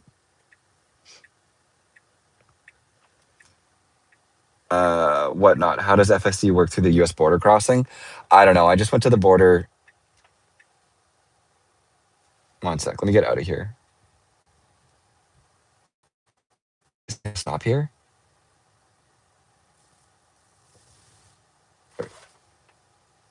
Okay.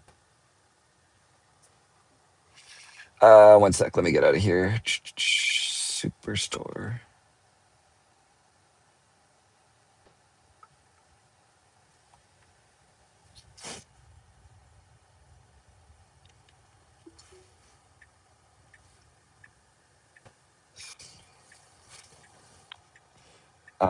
Hopefully the stream is online. There's a lot of trees here. I drove to the States and picked up the Starlink stuff. And to be honest, I just disengaged the border because I think much like drive-throughs, like maybe it would work, but I don't trust it enough to have it do something silly in front of a border guard and have them be upset by me. And I don't think they'd be too fired up if I was like, oh, I was just testing FSD version 14 to see how it would do. Sorry that I didn't stop. So, and also a very specific thing, but I have Nexus, which means I go through a different lane than the normal drivers would. And FSD doesn't understand that. So when you do use FSD to like navigate, it won't put itself into the proper lane. It's like the same way FSD doesn't understand HOV lanes. It has no idea what a Nexus is and won't use that lane.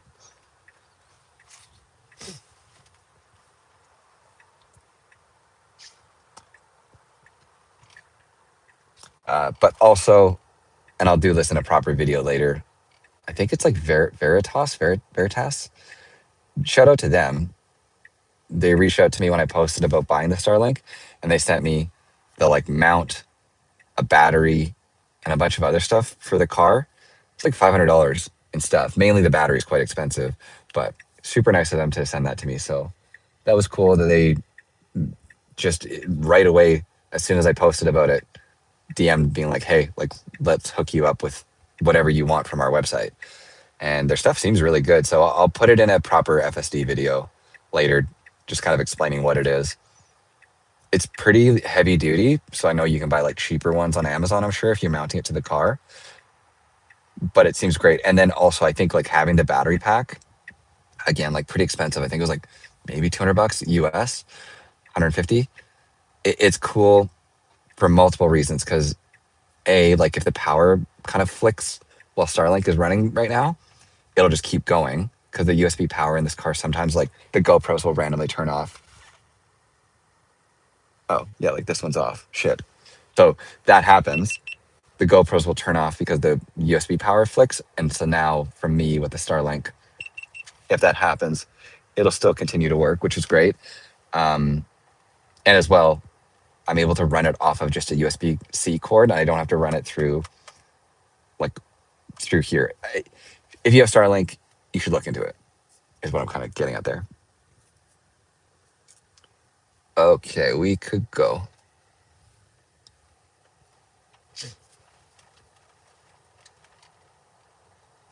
So we're going to go to a Superstore and test parking at the parking lot there.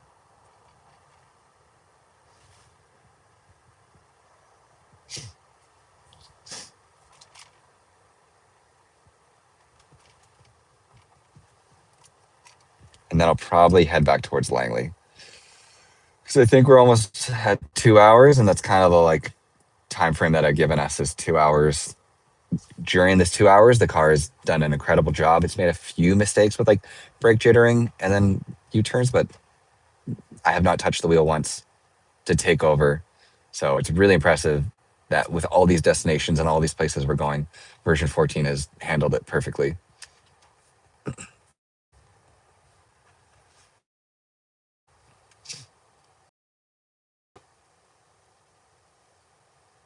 I guess for the sake of it, I'm going to put it in Mad Max just to like see what happens now. So we're in Mad Max. We're about to be on King George. So there's a very good chance that we'll drive aggressively to get going fast. Okay, terrible timing. There's a cop literally right there. So I'm not going to do Mad Max because we're already speeding. And I don't want to race by this cop. So never mind on that whole little idea. Martin, what speed profile are you on? And how is it going with keeping the speed limit? Okay, yeah, I didn't even see your comment, but that kind of goes in line with what I just tried to do. I'm on standard right now. Standard seems to, for the most part, go 9 kilometers an hour over the speed limit. Like pretty bang on, we'll just do 9. But then if you're like on the highway or traffic is going a lot faster, it takes cues from traffic. And I've gone up to 26 kilometers an hour over the speed limit in standard. But that's when we're going to slam on the brakes, I think. I don't like its yellow light behavior. It feels very traffic dependent on what the car does in each profile. So, like I said, if you're just driving on your own, standard will do 9, chill will go like 3 kilometers an hour over, sloth will go the speed limit and nothing faster. Hurry and Mad Max are just their own deal. I don't know. They just go as fast as they want, it seems. Use them that often. But for the most part, standard is very usable and doesn't speed all the time, which I really appreciate. Because, I mean, you can see that person in front of us is getting pulled over. I just don't want to get a ticket for speeding.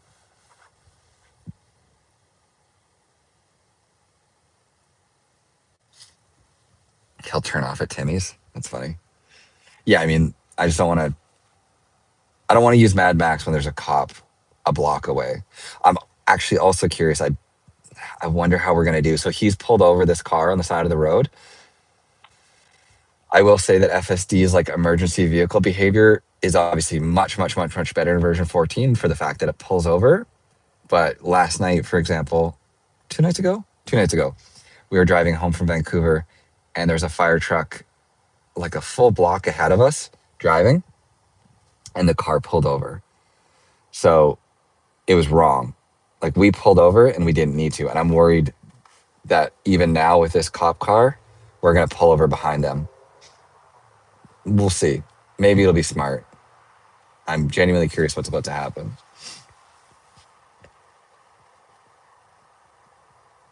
So, I mean, the right thing to do would be we should get into the left lane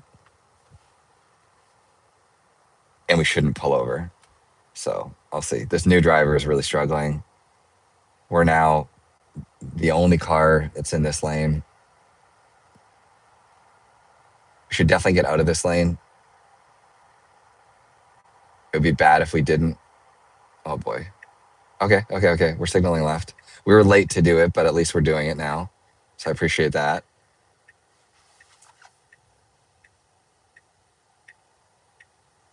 Okay, good job.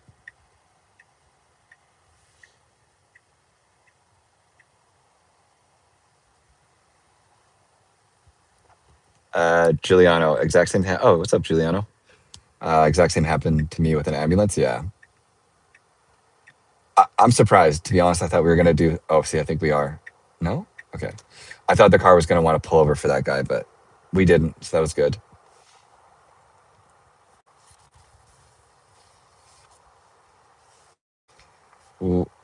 Weird little brake hesitation there.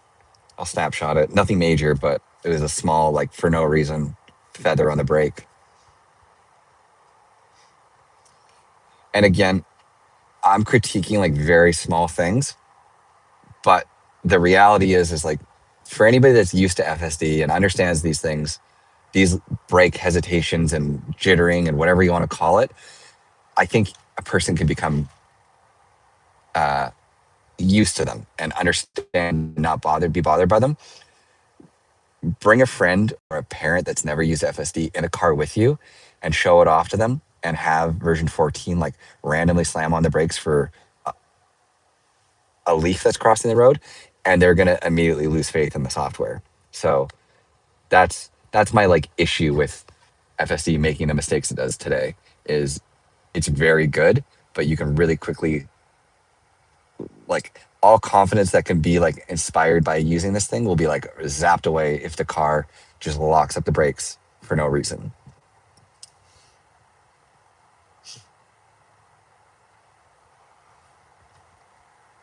I've seen videos of it following hand signals. Yeah, I have also seen that too, and it's so hard to know. Like, I want to do a video more on that and test it with Jay and I to see exactly how it does with hand signals. Because to me, that seems crazy that I could understand them, but it's also very cool. I mean, it does drive-throughs, so clearly it has like a lot of like pretty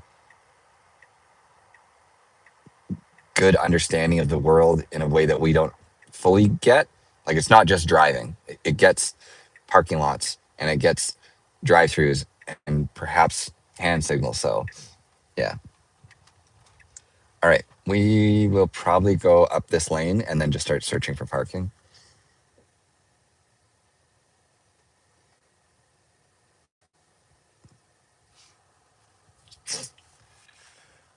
All right, we should go. Oh, whoa, there's Tesla charging here.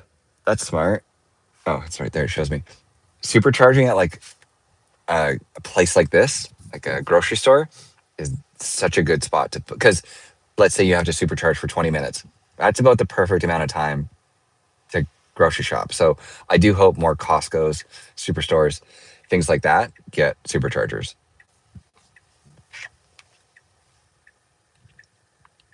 Does it avoid animals? Yeah, it for sure avoids animals. Something as small as like a squirrel, it'll avoid, or like a bird, which is very cool, but that's where it's getting those false positives where like a leaf on the road is the same size as a squirrel sometimes, like some of our bigger leaves, and a car's like, whoa, there's something for me to avoid on the road. I should get around it. Okay, there's a parking spot right here. We should take that one. Okay. We just got to be careful of this lady, but I think we're doing good. Technically, we're parking in a family-friendly parking spot, which I don't think I qualify for. So this is effectively like parking in a handicap spot. We're also on the line. So bad park job and bad park spot. I think we're very close to Costco.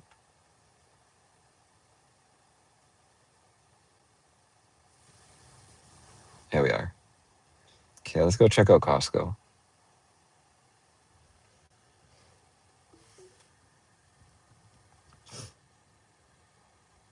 All right. For anybody that hasn't used version 14 a bunch, it's so much faster at like starting, putting itself into reverse and like moving around. Like, I don't think version 13 could do any of what version 14 is doing right now in a parking lot. There's a girl here. This person's moving. Like, there's 1, 2, 3, 4, 5 humans walking around us right now. Cars. This guy's going to walk in front of us. It is just phenomenal how well this car does in these situations.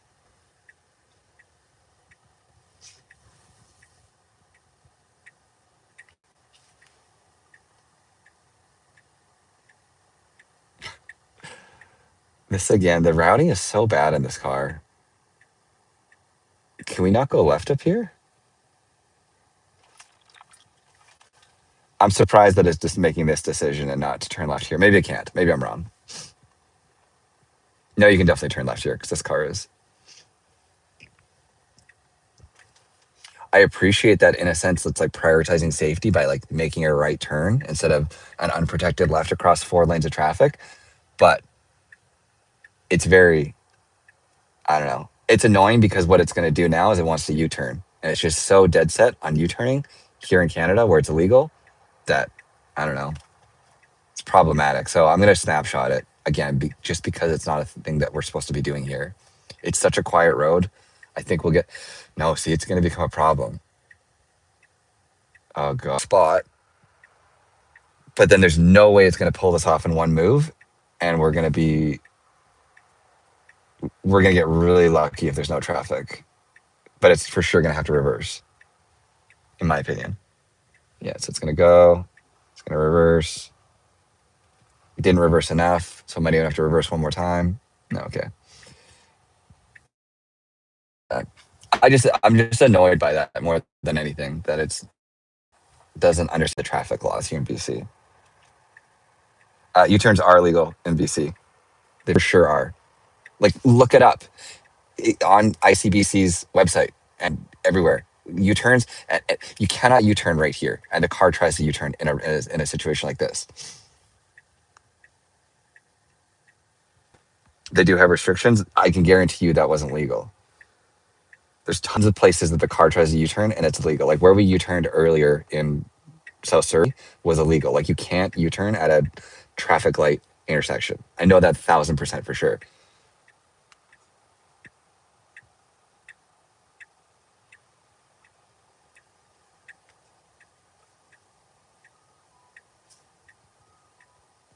Yes, U-turns are legal in BC with significant restrictions.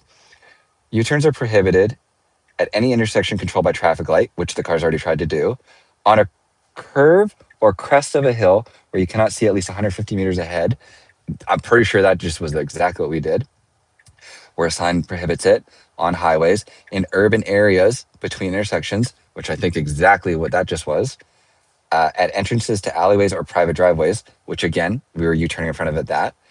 Like, all of these restrictions basically mean it's illegal to U-turn effectively everywhere, and we've tried to U-turn in those scenarios. So you can't discredit, you can't say what the car is doing is right. What the car is doing is wrong. It should not try to U-turn in the situations that it does.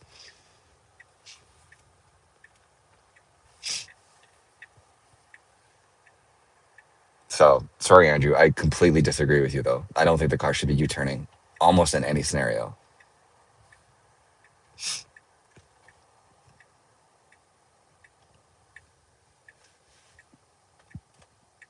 We are at Costco now. It's extremely busy. We'll see how the parking does here. Slug, stream looks great. Loving the new Starlink. That is very awesome. Starlink seems to be doing really good.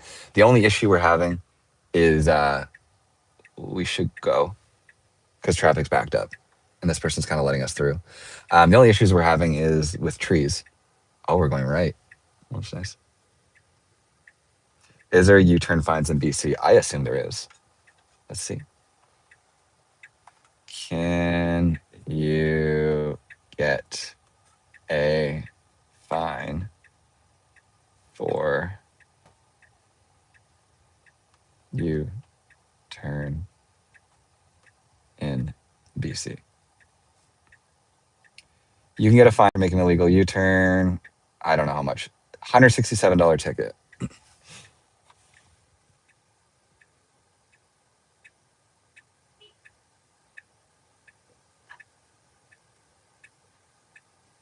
FSD fan. Lots of people do them anyway. Really? I would disagree with that. I like almost never see U-turns. There's traffic control in this parking lot. Oh my God. We should just go. I never see people in BC at least do U-turns. Like it's something that as soon as we leave BC and I go to the States, I'm surprised by because it's such a common thing elsewhere. I've never seen also, there is literally this man is directing traffic in the Costco parking lot. That's wild. There was a hand signal. Yeah, that's hard. Like he waved us, and I agree that it was like doing the right thing. I don't know also though if it was just going past him because he was standing still.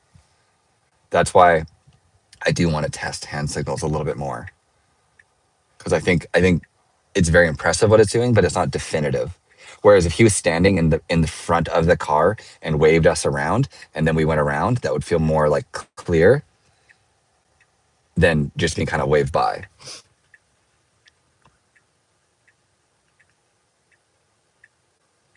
No grok in Canada yet. We do have grok in the cars in Canada, but it's only the cars that have gotten the Tron update. So like I'll check. If I press and hold this, yeah, I don't have grok still. So any car that has the Tron update would have Grok, but the like software branch for the Tron update is not the same as the FSD branch. So for as long as I'm getting FSD updates until probably the holiday update even, I won't get Grok. Grok is in the newer build than 14.1.4, yeah.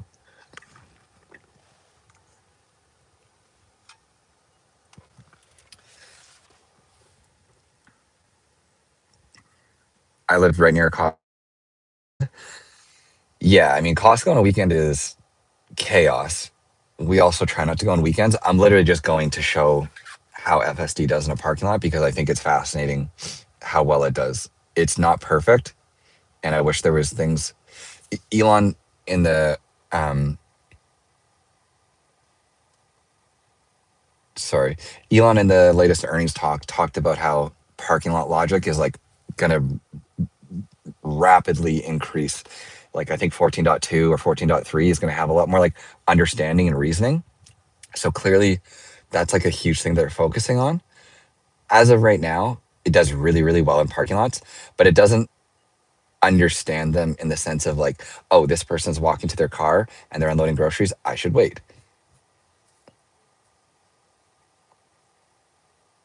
Also, these people are getting, I don't know if you can see, but that Honda and this whatever are getting in a fight over a spot.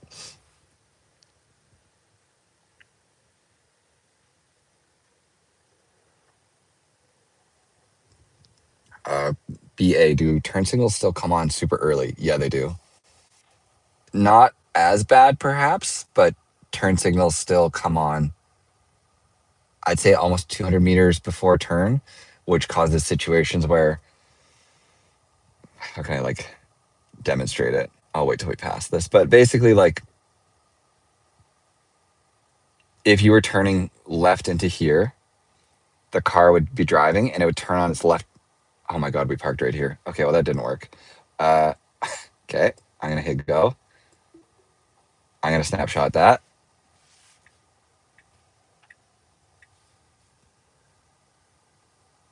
Should I stay in Costco and try and park one more time? We just destination parked in the middle of the parking lot, so that was a fail.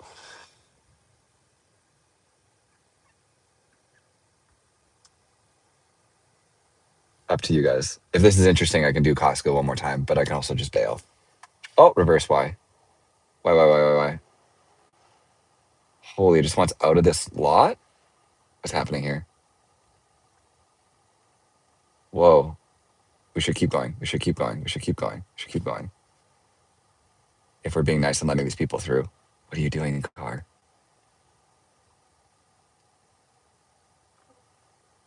Interesting.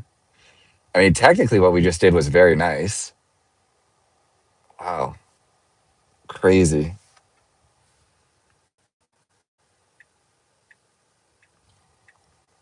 That was wild. I thought I was going to reverse down that whole block to get like out of this lane because it's basically trapped.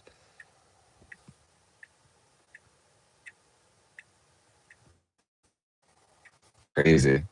Maybe I'll stay here and try one more like park because I feel like Costco parking is interesting.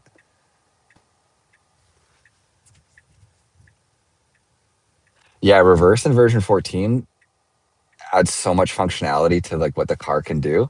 Here, I'm gonna put us actually over here in park. Situations like that are just very neat to see the car use like logic and reasoning to like make a pretty advanced decision, like backing out of the way to let those cars by, I guess. I don't know. I don't know what I was doing there. That was cool though.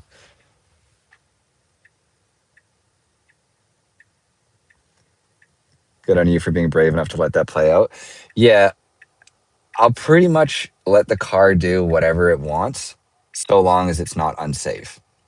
Like what we were doing right there was very cool and a little awkward because like maybe it could have been weird because we were about to block somebody in, but I'll get honked at before disengaging.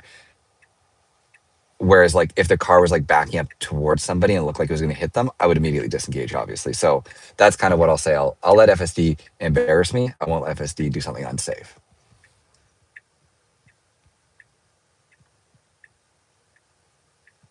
Please stay in Costco. This place, yeah. I'll stay here for a while. I'll do like Costco and Canadian Tire. Like I'll bounce around between the two parking lots.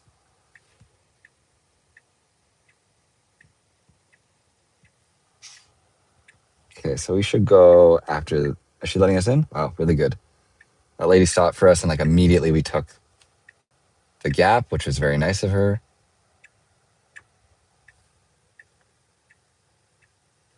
I'm looking forward to Banish mode. Yeah, for those of you that don't know, Banish is something that like Elon has said is coming for a long time, where the car will drop you off curbside, which is an option you have right now, and then you'd get out of the car, and the car would do all of this on its own. Go park, find a spot, do whatever. Um, we're hesitating, I think, because of this guy hesitating, um, which is very very cool. Like the thought of it is fascinating. Like getting dropped off at the door, and then the car just doing everything it's doing right now, but with nobody in the driver's seat. The problem is what we just saw. The car just literally threw itself into park in the middle of the parking lot. As good as destination parking is, it's not perfect. So had we gotten out of the car and the car done a bunch of loops and then just thrown itself into park in the middle of the parking lot, it would have become a huge issue because you would have come out and be like, oh, I'm blocking three people in and whatever, XYZ. So I think Banish will be a tough problem for them to solve. And I also think Banish is going to be tough because similar to whatever SAE level you want to say, as soon as the car is driving with nobody in it and you're not like supervising it via an app or pressing a button to tell it to go, all of a sudden that car's liability should legally shift to Tesla. Because not that I think it will, but if FSD in Banish mode ran over some kid in the parking lot, why would you be responsible for that? Like that's Tesla's responsibility. So that's where that's effectively FSD unsupervised, and it's going to be a really weird thing. Legally, it's going to be really hard for them to introduce that. I don't think BC will let you use Banish for a long time because I know we're very hesitant to anything level 3 and up as far as autonomy is concerned.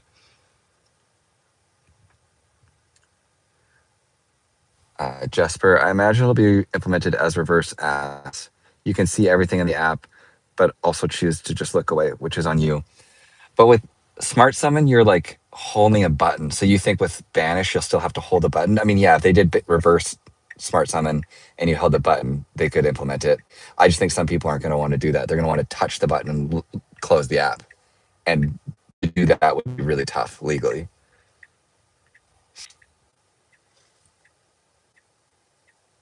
Uh, FSD fan will never find a spot unless it stops and waits. Yeah, I agree that we'll probably circle this parking lot, especially because of how crazy it is here, for a while, unless we get super lucky with somebody backing out. I don't know if you saw my video. Jay and I we circled a Costco parking lot for 25 minutes, I think. She's a saint. And then we got super lucky with somebody backing out. So we waited, they backed out. And then the car tried to reverse into the spot. And somebody came by with a shopping cart. Car just completely bailed on the situation.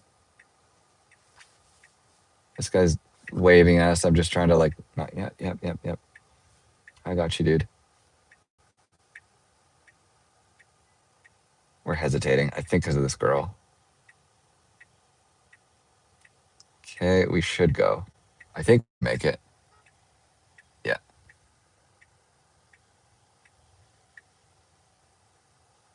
We're trapped.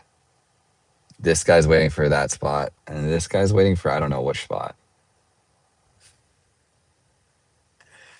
Anything noticeably different in this version? Maybe the brake hesitation's a little bit better, but it's still in this version, so I wouldn't say it's fixed entirely. I hope we don't try and take that spot. That is something I would disengage for, because this BMW is clearly waiting for it. Don't do it. Don't do it. Don't do it.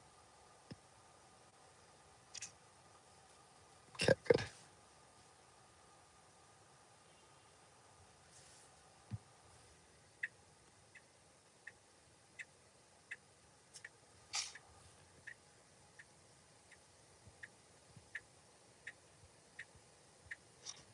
Any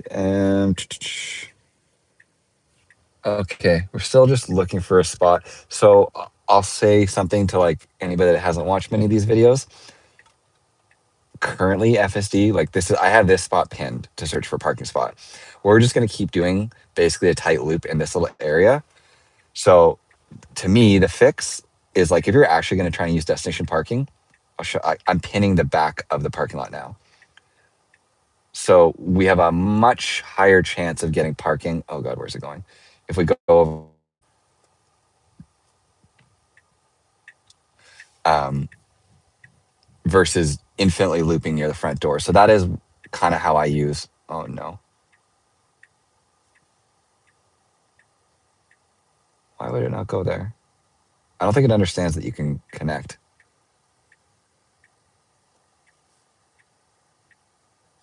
Okay. Well, usually you can just like pin the back of a parking lot and tell it to park there instead.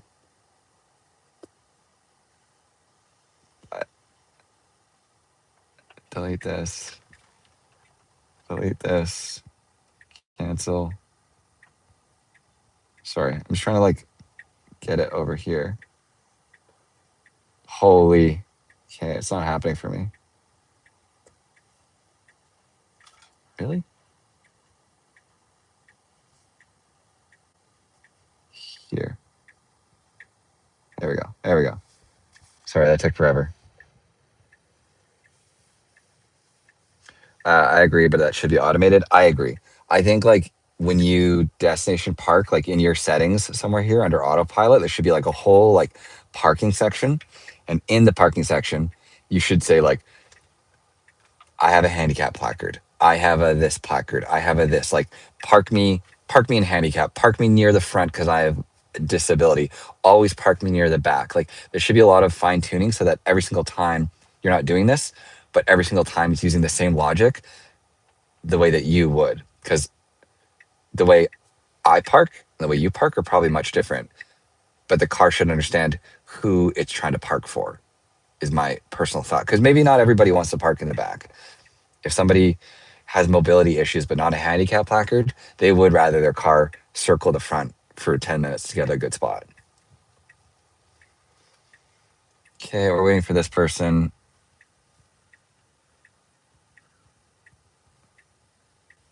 We should go around this taxi. Really good job. Holy.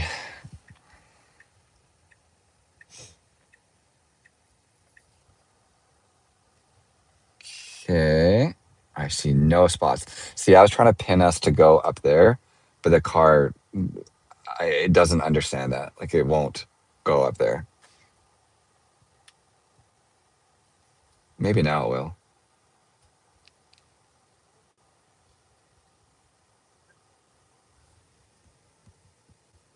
Thought you hate Costco. I love Costco. Costco's Costco is one of my favorite places to shop.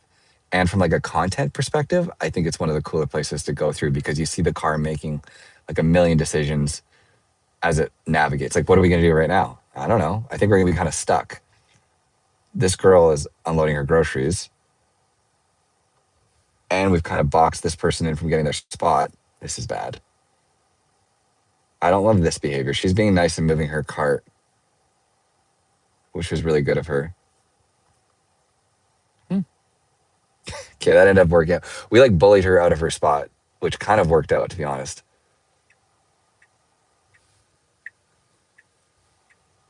Okay.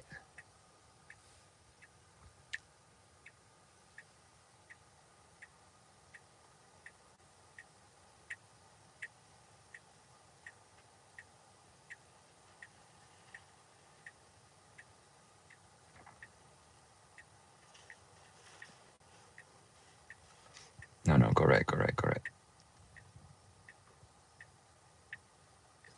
Left.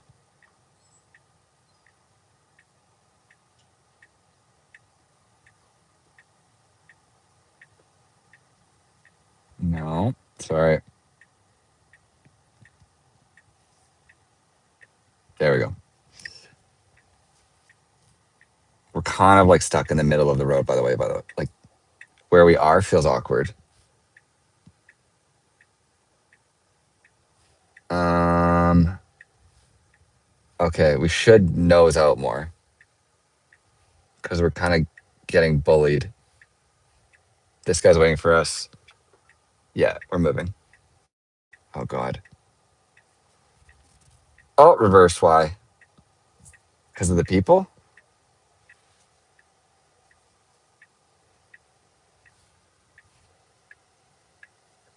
I guess because that lane is stuck and it doesn't want to put us like stuck in traffic.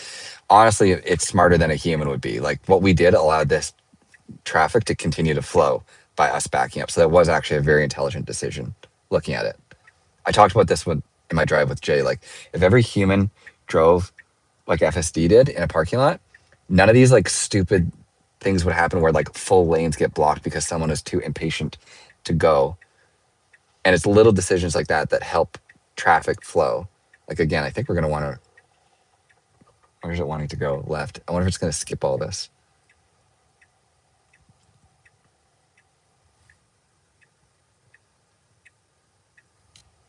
Okay, so we should go left. Man, I don't think we're ever gonna get a spot here.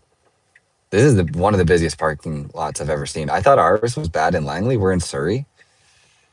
This is a horrific Costco parking lot. For anybody watching, I don't ask much from you, but if you want to subscribe, that would be cool. Um, I'm spending about 30 minutes of my life watching this car navigate a Costco parking lot. Just a like or a subscribe would mean a lot to me. I do this kind of content all the time. Anytime there's a new FSD version, I go out for a drive. I try and do these live streams as often as people will watch them, and I make full narrated content as well. Are we going to get super lucky? If this person left, we could take their spot, but I don't think that's going to happen. I hope this is more enjoyable for you guys to watch than it is for me to sit in here, because to me, it's quite boring. But I hope that it's fun for you to watch. If it's not, I can bail. I can leave. I wonder how well it will do in theme parks where you're directed, but oh, because they want me to. I'm getting honked at because we are kind of fucking up traffic. I should just go. Maybe I'll bail. This is me just being polite because traffic's so backed up because that car is just stopped. What? Holy. This isn't the car's fault. I just wanted to not be a nuisance in the parking lot. So we're bailing. We're leaving. Sorry, guys.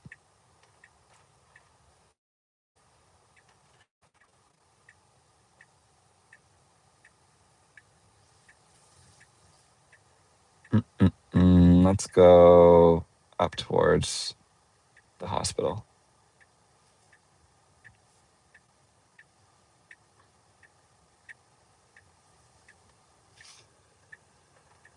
Not very enjoyable. Very enjoyable. See, I could see it both ways. I could see how people are like interested by it because it's making decisions. But when we're just like stopped in traffic in a parking lot, it's kind of boring. And also, like I said, we were the car there stopping a bunch of other like continuing on because one other car was making a mistake. So I just didn't want to jam up that parking lot worse than it already is. We're out. Curious what it's going to do here. It's nav wants it to turn right, but we have our left turn signal on and we're in the left turn lane. So I hope we do actually just turn left and do a reroute. Oh, Mr. King, welcome to the FSD Insiders Club. Thank you for being a member.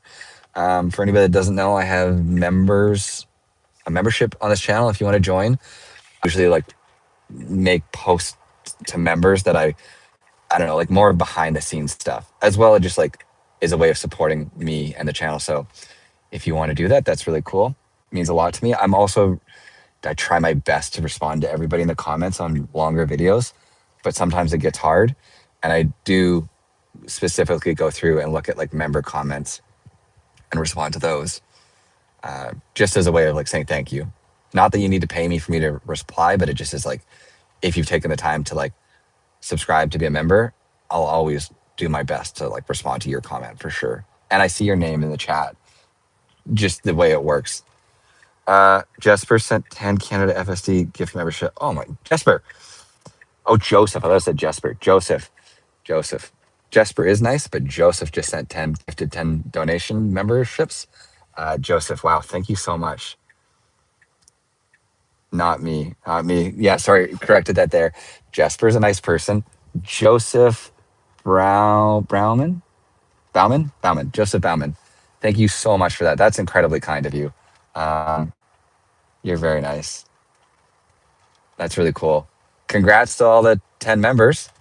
That's fun. I was going to set a membership goal on this stream as 10 members because that kind of helps offset some of the monthly costs for Starlink to me. It's like $50 a month, or sorry, $220 a month, and $50 or whatever 10 members would have helped that.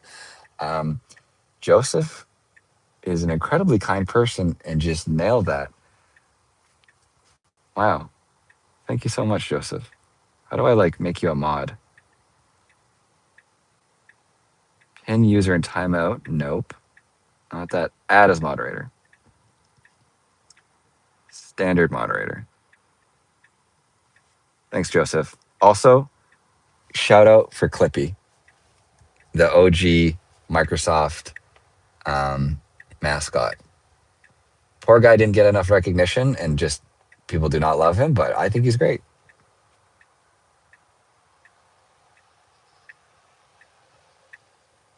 Also, yeah, Joseph's not even a member. He just gave them out. That's cool. Nah, I just help when I can.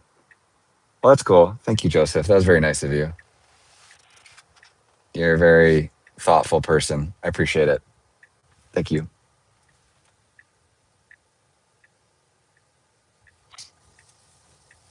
Okay, so we're turning left here. There's a guy walking, but we'll just follow this Tesla. For anybody that isn't from BC, keep like an eye out on the road when we're driving, especially if depending on which area we're in.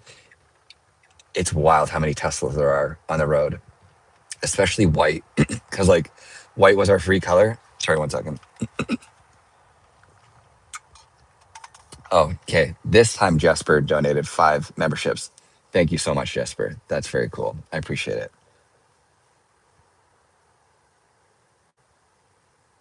That's nice. Wanted to see if Joseph would get it. Guess not. Thank you very much, Jesper and Joseph. Everybody's very nice. Yeah, white was our free Tesla color forever. So I feel like 80% of the Teslas on the road are white Teslas. And now stealth gray color, like the car I have. So I see that everywhere as well. We are going to the hospital. Let's say there's a world where I need to go to the hospital. I need to get dropped off curbside. I'm curious how it's going to handle this because parking at a hospital is very finicky. I'll be very quick to disengage if we're getting in somebody's way because the hospitals, yeah, there's people with a lot bigger priorities than me testing my stupid car.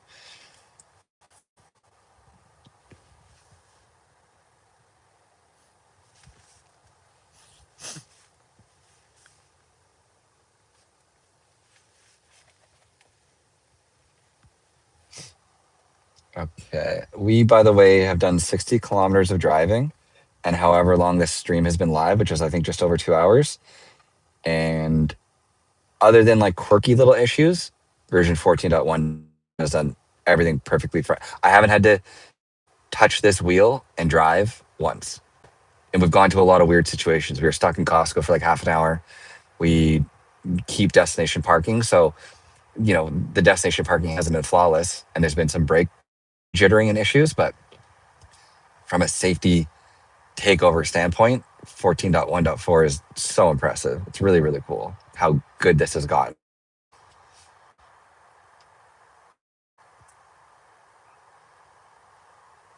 Will it drop you off at the ER? Yeah. I mean, I think ER? No. Hospital. Okay. I think I can I thought I could define Memorial Hospital outpatient. Let me see. Surrey. Memorial. Oh, right here. Emergency. Okay. Let's see what happens. I broke my foot. Drop me off at the ER curbside. Mad Max. I gotta get there quick. Let's see how it does. Let's see how Mad Max does also. We got currently it's saying it's gonna get there at 112. I think it's just gonna be a bad traffic, so I don't think it's gonna beat that estimate, but let's see what the car does here.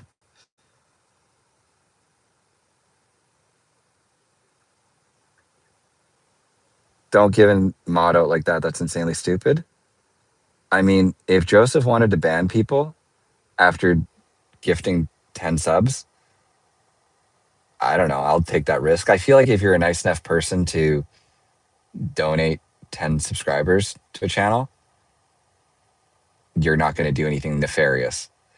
I'd rather trust people and assume they're good than go through life assuming everybody's bad. Again, especially if they've gone through and like donated to me already.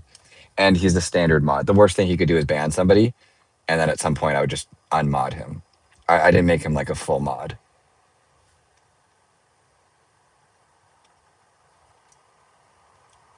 I could be wrong. If you're a bad person, Joseph, I guess my judge of character is way off. Really good job, police. I think it's the same police officer. He's just nailing people all day. Has pulled over somebody on this road. We're just going around them. Well done there.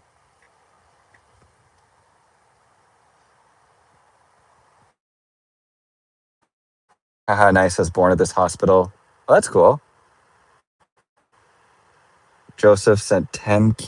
Did it again, Joseph? Holy. Okay. Thank you very much again, Joseph.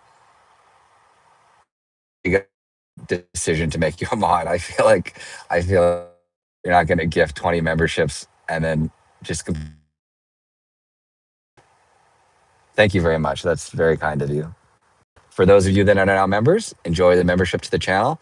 I post behind the scenes content and videos and do as much stuff to make. I try to be incredibly personable on this channel regardless, but I just post more like life things behind the scenes, as well as like sometimes there's certain things I just can't share publicly that I'll put there. So enjoy your membership. Hope you guys enjoy it. That's very cool.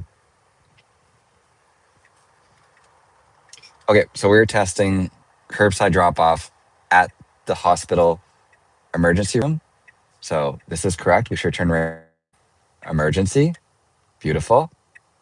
We should go left here at the crosswalk. Four-way stop. Really good job. Okay.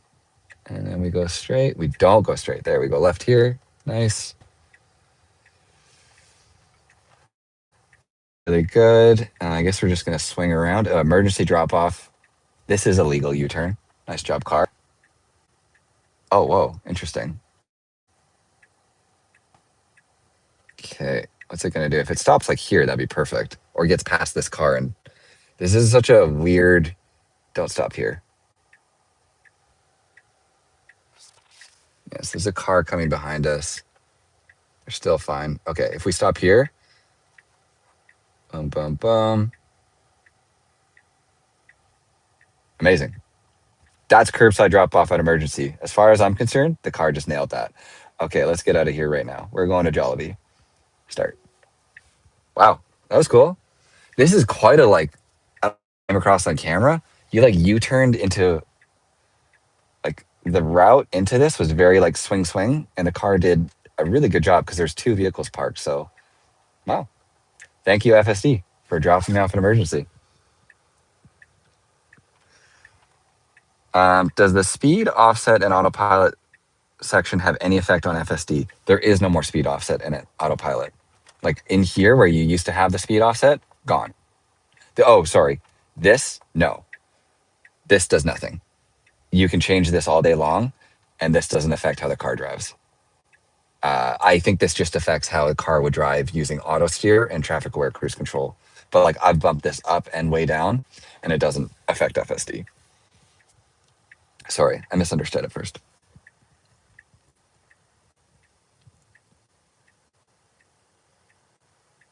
Now try the airport.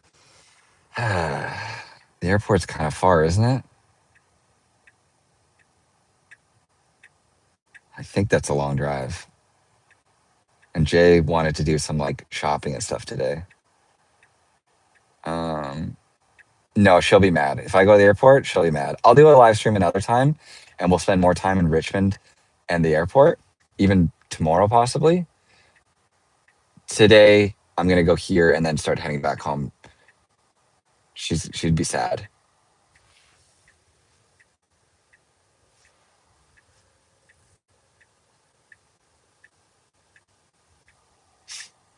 Okay. We're still in Mad Max until the car makes me feel like it needs to leave Mad Max. But for right now, we're in Mad Max mode. Okay, nice job. Turning left here. So the Jollibee, we're going to. Oh, maybe I'll just test a drive-through, grab a coffee. So I don't know what this place is. We're gonna do side parking where we're going. Brandon, does 14.1.4 fix brake issues? I was kind of saying this earlier.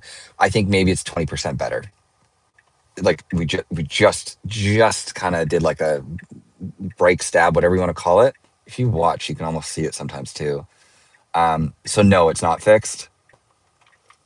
Like we just did it really hard right there for these people that are not walking across. So it's better and it continues to get better in each version, but it's not entirely fixed at all. It's just very sensitive around pedestrians and it's very sensitive around vehicles that are coming into your lane. Like how that car kind of rolled the stop sign. If we were any further back, I bet we would have jittered the brakes a little bit. Yeah, like definitely improved, I would say. Like from 14.1, when I first started testing this to where we are now, it's without a doubt so much better. The brake stabbing and jittering, whatever you want to call it, has gotten notably better each time. It's just not entirely gone. So for somebody that's never used version 14 and doesn't have like a point of reference, they would say the brake jittering is really bad because they don't understand how bad it used to be. So it's gotten better, but it still exists. Is kind of how I'd explain it.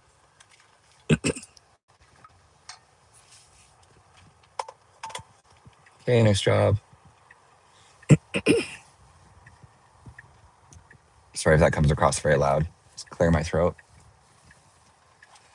We are going here, and I put curbside parking. I'm actually very curious to see what it's going to do. Because there is like no curbside parking here. Other than this truck that's just decided it can park here. That's not actually a parking spot. I don't know what it's going to do to find itself a parking spot here. If it tries to go into this parking garage, I'm going to take over just for the sake of Starlink. Okay. No, it didn't.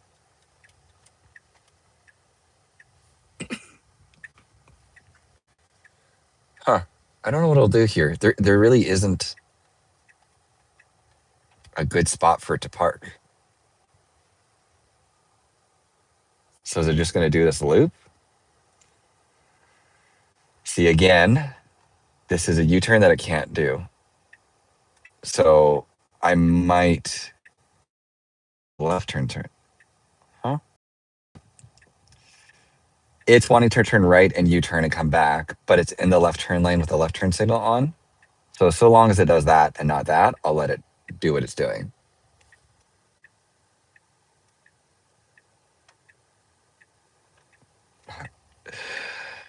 Okay. Joseph just sent 10 more gift memberships. Thank you so much, Joseph. I think you're at 30 now, which is crazy. You're a very kind person. Welcome all the new members to the FSD Insiders. I hope you enjoy. I wish I could personally gift Joseph member status, and it's wild that you don't have. Do you still not have it? Man. Clippy for the win. Thank you so much, Joseph. And yeah, if I could give you a member, I would. I don't think it works like that. It gave it to me. LOL. Second round. Okay, so you finally got it. That's fun. Well, congrats. Welcome.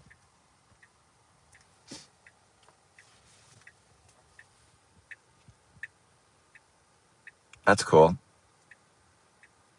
Shout out to Joseph. Everyone just say thank you in the chat. That's 30 now that he's given. Jesper's given 5. People are very kind to be donating and gifting memberships. That's very, very nice. Anybody that is considering gifting or donating, please don't do it on an iPhone or an Apple device. If you can, do it on your desktop computer because Apple just takes 30% off the top as their little Apple tax. And I think that's wild. If your only option is to do that and you want to, go for it.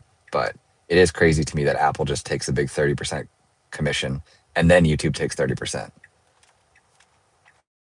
which is also why in the future, we're also just going to see what happens here with this park spot. On my next stream or my stream after this, I'm going to do it or OBS, whatever it is. And I might have like donation because as much as I really appreciate everybody's donations, what is $10 becomes $7 and what is $7 gets 30% taxed.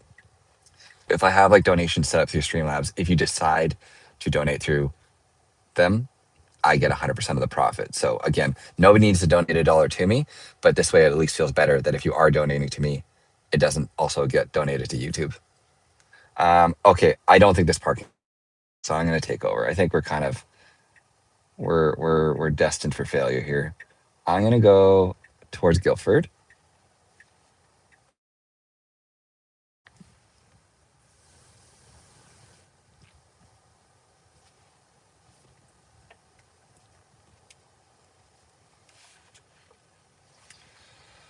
For anybody wondering, also the nag, if you haven't been here to hear me explain about it, the nag is like so much more reduced from what it ever used to be. Like version 14 at some point, because I don't think it was initially, but version 14.1.3 maybe, they changed it so the nag, like the please pay attention to the road, gets satisfied so much quicker. So now all you have to do, sorry for anybody that's been watching for a while and you saw me do this same like test, but I'll just explain. The warning you get, please pay attention to the road. Previously, you would have to look up at the road for quite a while after it gave you the warning to like satisfy that. Now it's like basically instant. Oh my God, Joseph just gave 20 more memberships away. Okay. I feel like everybody in this chat is going to be a member now. Oh, Joseph, you're very nice. Joseph covered us. What is for? Ah, he's a Linux user. Wait, that's like identity crisis. You're like a Linux user with a Clippy icon?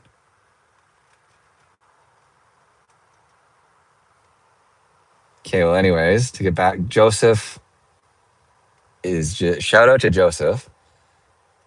Thank you so much. That's incredibly nice of you. What I was trying to explain, wow. There's probably like 3 people in this chat. I don't know how many people are in the live stream right now, but I feel like if like 50 of you are members, I feel already people in this chat now are just members. And I'm sorry for those of you that aren't. Anyways, the nag is a lot easier to satisfy now. So I'm going to look away. And as soon as it gives me the please pay attention to the road, I'm going to have my hand like this. And when I look up, I'll put my finger up at the same time because it's hard. You can't see my face, I don't think. And you'll see how quickly the warning goes away from when I look up. And again, if you have version 13, I think you'll understand how much faster this is. We'll wait till we're driving though. Wow. Linux for the win. Yeah, Linux is great. But again, I drive a diesel truck, have a Tesla, use Linux, and you have an identity. Wow. Diesel truck, Tesla, Linux. Do you are you a Plex user at all, Joseph? My friend, I've used Linux, but I'm just too stupid for it.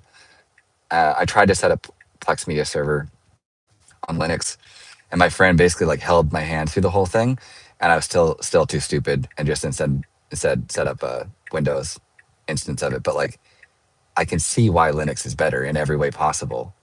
I don't know why. I can't learn it.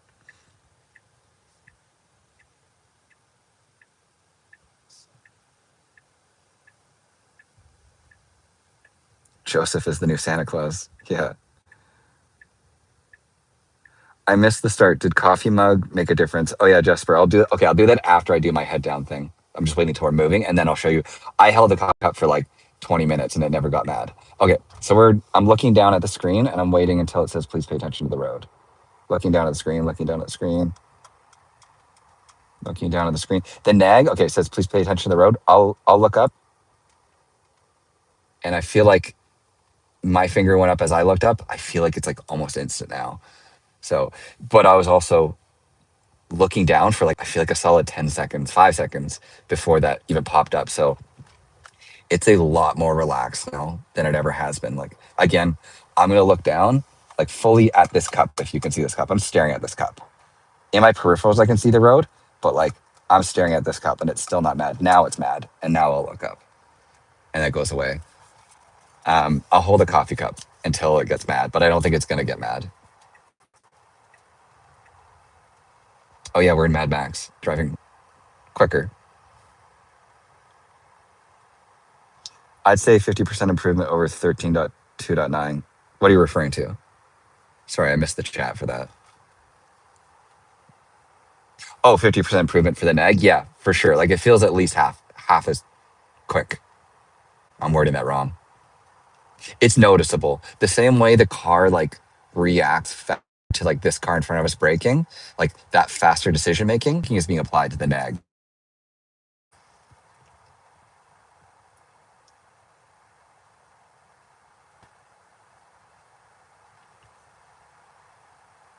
How long before it goes off if you keep looking at the Tesla screen? Okay, one sec.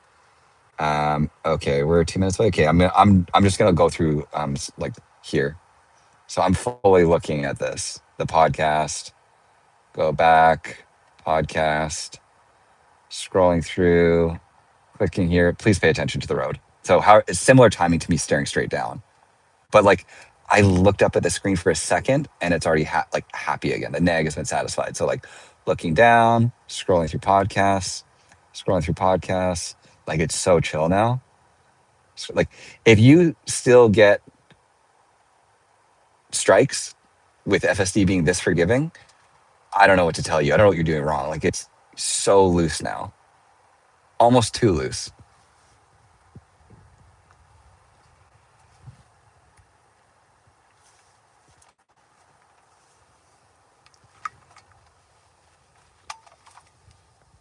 I'm gonna have us park at the small parking lot. Where is Guilford? Okay, I'm gonna park here.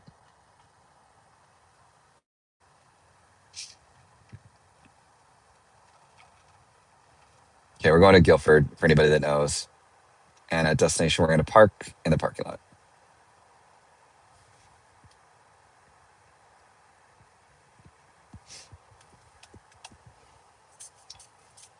Still holding the coffee cup. I don't know what happened to Chuck on his drive this morning. So I don't even have a phone because my phone is what's live streaming. I will admit I was holding my phone. I won't say if I was texting or anything. I really and truly don't use my phone when I drive much, but there was a day where I was because I was on a quiet road and I was actually texting Jesper and I was testing the nag. The car used to say device in hand, vision monitoring, whatever disabled, and it would do that fairly quickly. It's so forgiving now. Like I think I was texting. I wasn't texting.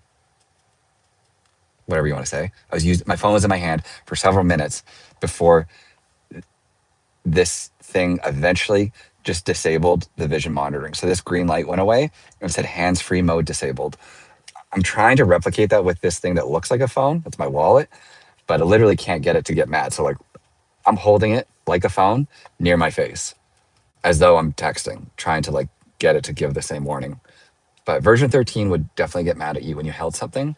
Version 14 kind of doesn't care. I'm holding this. I don't know. I know it's not exactly a phone, but it's the shape of a big Moto Crazer.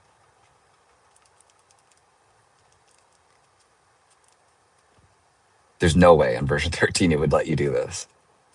I'm texting. T9 doesn't care. Also, that's like our first one. I feel like driving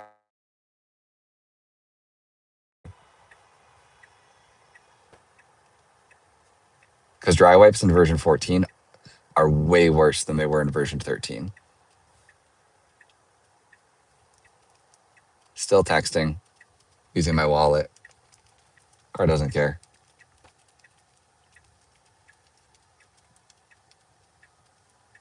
Yeah, like I think the nag now is so chill that like short of watching a movie with the phone in your hand, you can basically do everything. Like you shouldn't be looking away from the road for more than 10 seconds at a time. We're turning right on red here and we're allowed to, and it's doing a good job. Waited for the pedestrians. We're moving up. There is a lot of cross traffic, so we're for sure just gonna probably wait for the light to go green. We could go now, and I think the car will probably start going. Yeah, perfect. Oh my God, Joseph sent 50 memberships? Okay, I'm done now. LMFAO. Holy.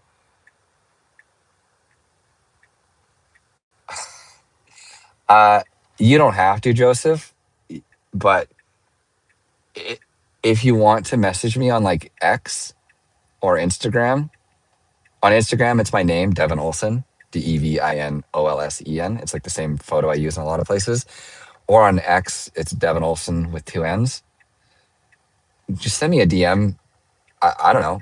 You seem like a great person. I'd like to like thank you personally and chat with you a bit. You don't have to at all. You can remain anonymous, but thank you so much. That's insane. I think the whole channel now has memberships. So shout out to Joseph. The chat is just broken because everybody's just getting memberships. Wow, that's really cool. We're destination parking. Perfect job. This is what I don't like, and it's still doing it. So see how we could have gone further and done this in one move? It still does it really quick, but backing up takes two moves more often than it should. But we're backing in now. And we arrived. Okay. I just, if you can see me, Joseph, thank you so much. I don't even know what you're up to, a 50, 60, 70, 80. I think that's almost 100 gifted memberships. So thank you so much, Joseph.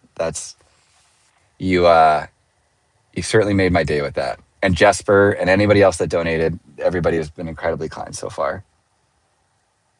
For those of you that don't have membership after all of that, I don't know what to tell you. I wouldn't play the lottery if I was you, because I feel like the odds at this point, how many people are in the chat?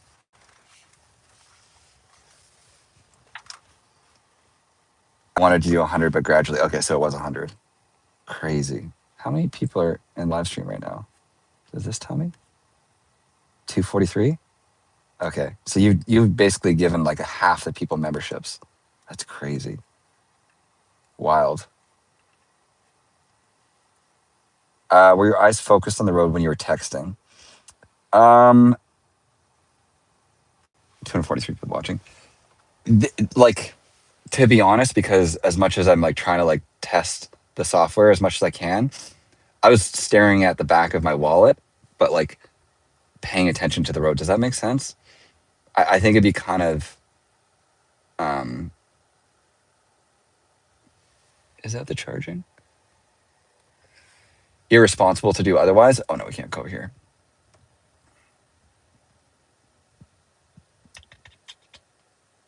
Okay, let's go to the Supercharger.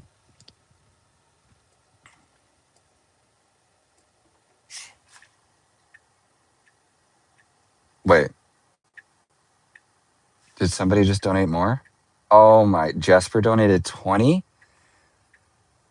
Dang, you guys are wild. Well, congratulations to the like 200 new members. That's very cool. Holy. Thank you so much, Jesper. Thank you, everybody, for just joining, watching, talking in the chat. Even if you're not doing anything other than just like idly watching this, it means a lot to me just to have people in here doing something.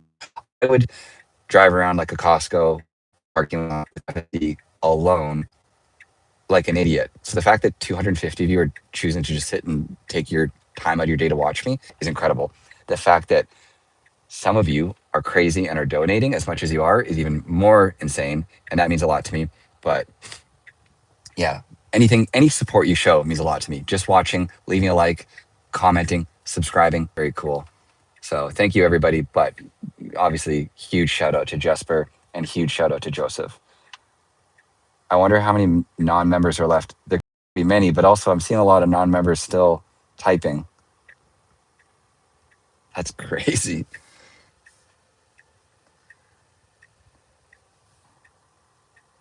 What's new with the .4 update? Nothing from a feature standpoint that I would say. I think it's just at this point they're just smoothing it out, right? Like they're just trying their best to make the car as close to what version 13 was as far as overall smoothness as they can. We should go, and then maybe even go. This is bad. We're weirdly in the middle.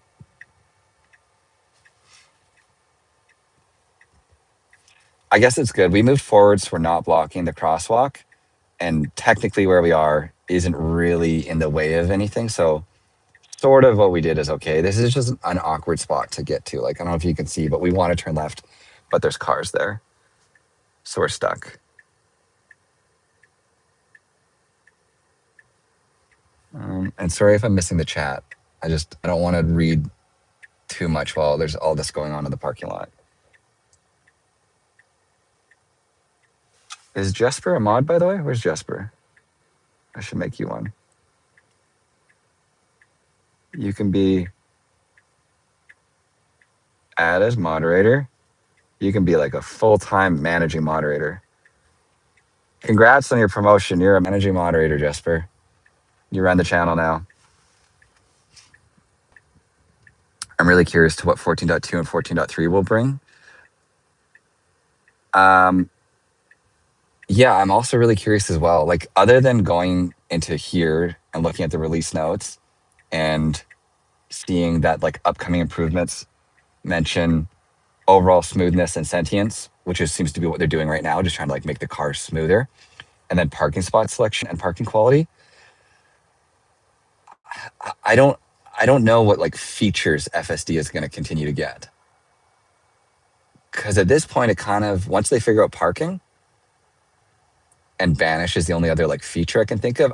I don't know. The car is driving really well, and then if it can park really well, I don't know what other features you could want FSD to have.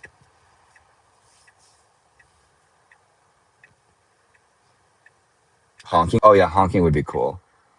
I think Waymo honks. And then there was why is this man out of his car? There was a post, I think it was Shock or somebody. Basically, somebody was like, FSD should honk, and they were like, yeah, it sounds good. So I do think that's like on their roadmap, and in certain scenarios would make sense. Yeah, Banish. Banish will be huge. Okay, we're navigating to a supercharger, and we'll just see how the car does. I think I've gone to this one before at night. Oh no, I haven't. So it should just back in here. There's a 15 open stalls, so.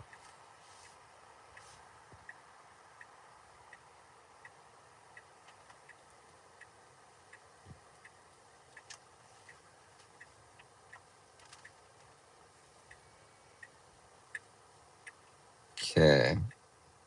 So quick through parking lots. Anybody that's on version 13, the moment 5 subs from Andrew. Sent 5 memberships. Thank you so much, Andrew. That's incredibly kind. Every gift is huge, and 5 is more than enough. Thank you, Andrew. Shout out. Wow. Okay, we should basically park anywhere. It'd be hard to mess this up. So we'll see if it does what I'm thinking it will do. No, okay, never mind. Did it in one move, which is great. When it can read complex parking signs. Yeah, reading actually would be a huge feature for it to add. But my understanding is the car will never. Let me get out of here. We're just gonna start slowly making our way back towards Langley. My understanding is FSD will never reach. Oh, Joseph sent 20 more memberships. Ah, God. Thank you, Joseph. Thank you, Clippy. That's very nice of you. Insane. Well, I hope everybody enjoys their membership because I'm clearly going to put a lot more work into it now since there's like 200 new members. I mean, even previously, I was putting out member only content and posting behind the scenes stuff. I'm just going to focus on that a lot more now because I was doing it before and there was like 25 members. Now I think that number has like 10x'd. So really hope you enjoy the gifted membership. And I hope to make it something that's worthwhile enough that you choose to continue to do it and stay to be a member. That's very, oh my God, Denver sent 20. Okay. Well, Denver, thank you so much for the 20 gifted subs. Crazy. Everybody has to be a member at this point, right? Is there still non-members in this chat?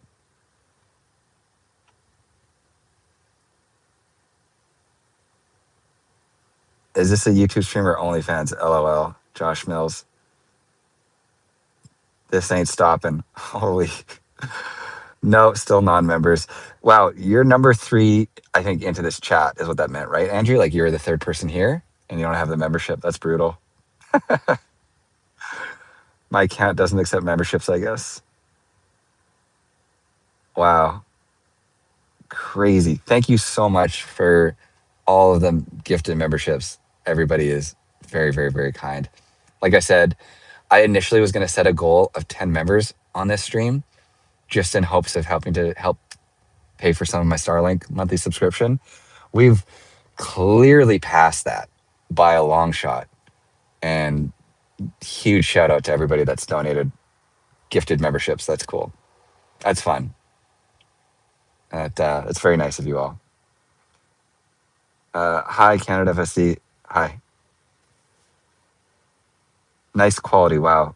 That's good. This is Starlink, so I hope the stream quality is good.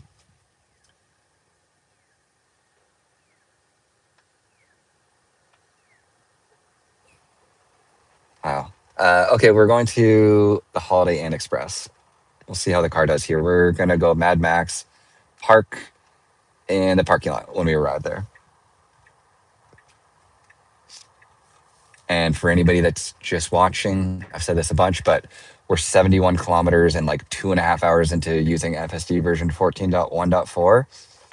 And we've done like 71 kilometers isn't a lot of distance, but we've done a lot of like complicated parking. And I have yet to have to touch this wheel from a standpoint of driving.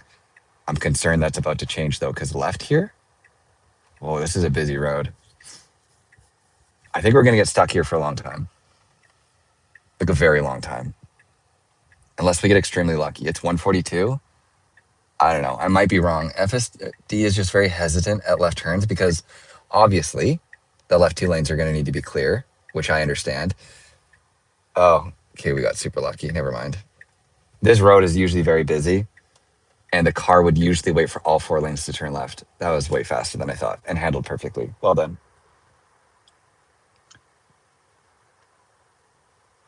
Member purgatory chat when? What does that mean?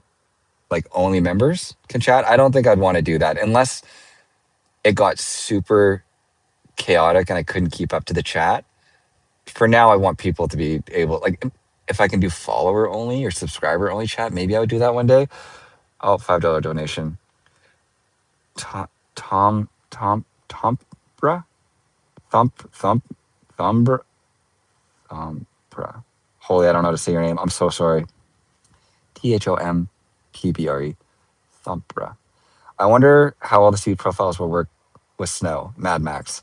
That's a great question. I just wonder how FSD will do in general with snow. Because I would say version 13 Joseph sent one gifted membership. Thank you for the single gifted membership. Very nice of you, Joseph. Even one is incredibly in the snow, but I don't think it respected the fact that it lied. So you would come up to a stop and not slow down with a distance, which caused issues where, yeah, if it was icy or snowy, it could feel unsafe. I hope that version 14 understands that better. But listening to, I think it was last year, one of the talks with Ashok and Elon, and they basically said like they'll have to be entirely different models for that. And they'll be like basically like a snow model that understands how to drive in snow. And I don't know if the car will be able to like swap between those on the fly. Someone more technical can explain that better, but that is my understanding of sort of what they're saying is going to happen. Uh-oh. $20 donation. Joseph, so are you going to try OBS with a delay? Why would I do a delay? I'm going to do OBS starting Tuesday. Yes, that's my plan. But what would the delay do for me? I don't want you to have to donate to ask that question follow up. I'm going to try and look for you responding. And thank you so much for the $20. Sorry, I'm completely like glossing over the fact that you just donated $20. That's very nice of you. Thank you so much. Adding a delay will. Oh, really? How does that work? So if I add like a 20-second delay, oh, like if I add a 20-second delay, if I had like a 1 minute delay, it'll just basically give like a minute of like buffering through bad cell service.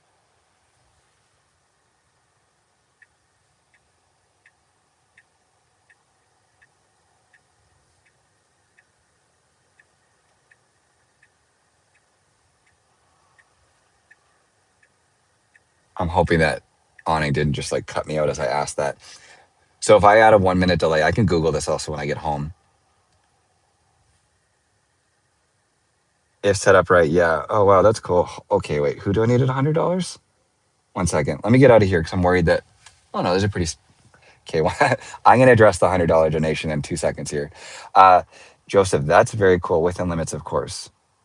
1 minute is huge. Yeah, that's the problem. I don't want to go too big because I want to be able to, like, as fast as I can, react to people and their comments, right? Okay, $100 donation from Fire. Thank you so much for the great content. I've really enjoyed watching your videos. Oh, that's awesome. Thank you so much. I enjoy making these videos. And like I said, the fact that anybody wants to watch them is just a bonus because I literally would do this to an audience of none because I find FSD and Tesla and everything that's happening here to be like one of the most fascinating pieces of technology and like I think will change the world. And I try not to like sound too like over the top when I say that, but I truly think if FSD does what they're trying to in 5 years, people will look back and be like, holy shit, like, how did I see this coming? Because I don't know. We've been driving around all day and I haven't touched the steering wheel once. In a world of every other vehicle that you see, everyone's manually driving and they're doing a poor job of it because everyone else that's driving is like half paying attention, texting, doing whatever. Like our roads are so unsafe right now. And the fact that there's a technology emerging that's going to change that in a vehicle that any consumer can buy today is really neat. And I don't know. So it's honestly fascinating to get to be a part of it and see it change along the way. And so the fact that I can make these videos and you guys want to watch is really special to me.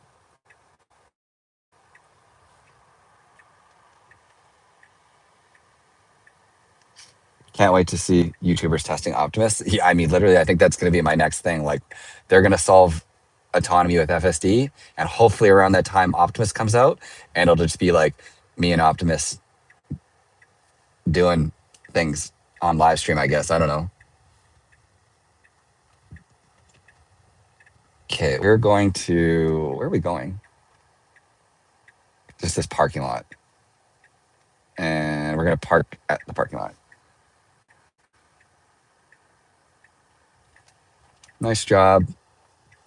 No, nothing to complain about for like the last 2 hours of driving in a noteworthy way. Like I said, other than like minor jittering with the brakes, which in the grand scheme of things is insane. It's like this car is driving around A to B, destination parking, and then it does that, and I'm like, oh, it's parking like a little over the line. That's crazy that's what I'm complaining about. Like, I'm complaining about it because I think it's good to have like a baseline, but I think it's insane that's where we're at with FSD today.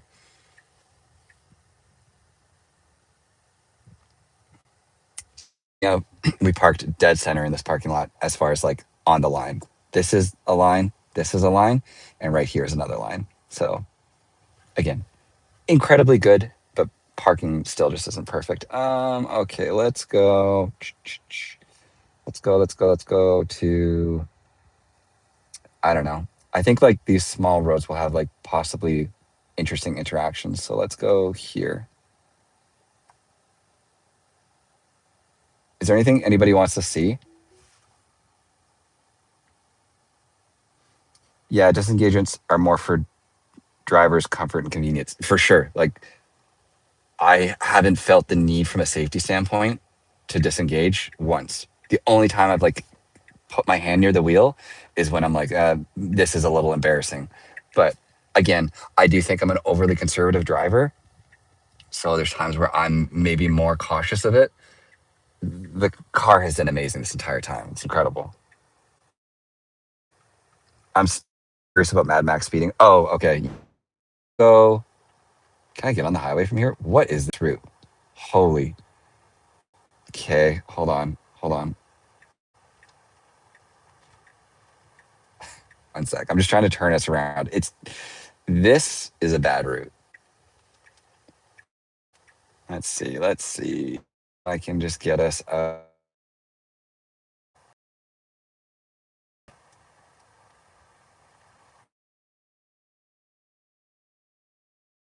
okay, so we're on Mad Max now. Um, and you'll see. So this is a 50 zone.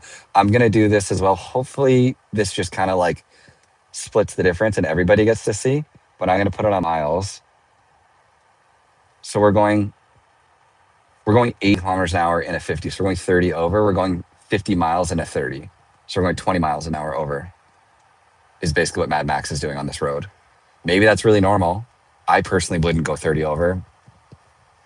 So I just switched it. Miles, kilometers. Kilometers are very small. So I'll always try and like say the kilometers so you guys can hear them. But yeah, we're going 30 kilometers an hour over. That said, like this is a pretty quiet road with not a lot going on. So I'm sure people go this speed on this road a lot.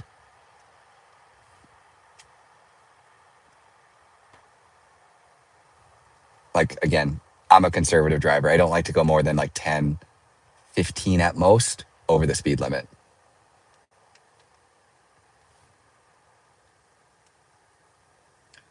Get some stuff, animal that looks like a real animal, go into a parking lot. Yeah.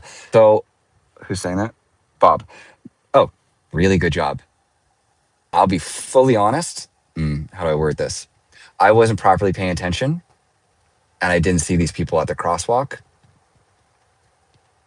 and the car slowed down and reacted to them in a perfect way. That shows you the like power of full self-driving. Because the reality is, I think a lot of people are just like half paying attention while they're driving. And the car is always paying attention 360 degrees at all times. That can't really be overstated. So like somebody could come at you and say full self-driving isn't perfect, and that's absolutely true. It can still make mistakes. But if an attentive driver or even a half attentive driver is using full self-driving, you're still going to be so much safer on the road than just a driver on their own. And I hope people begin to understand that. I think things like insurance premiums being discounted to use FSD should really help because I don't know. I don't know why people are so apprehensive to using full self-driving. I don't know what needs to change. Shout out to the Cybertruck.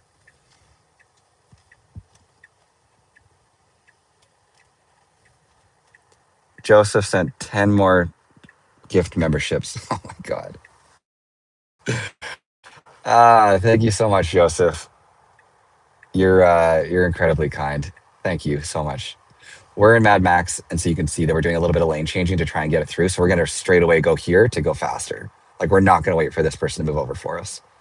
And so now I'd assume this is a 50. I don't know. Maybe it's a 60 because 37. So we're going 85 in a 60 zone or 52 in a 37. Yeah, it's 60. So we're going about 20 over in Mad Max, which again, probably pretty normal. But I will say we're passing all the traffic. Like we're catching up to this guy and we passed that person. Just to give you an idea of like how Mad Max fits in on the road, at least here in Canada. It's quick, like it drives fast. I just checked my car, no update for me. I hope they roll it out to more people. I'm curious. I think I was asking you this earlier, Jesper, and I don't know.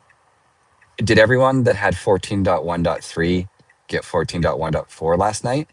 Or were there people on version 13 that didn't get 14.1.3 that now have 14.1.4 and there's still kind of like separation in that way?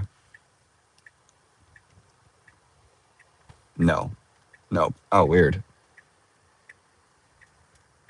I'm still on 14.1.3. Oh, weird.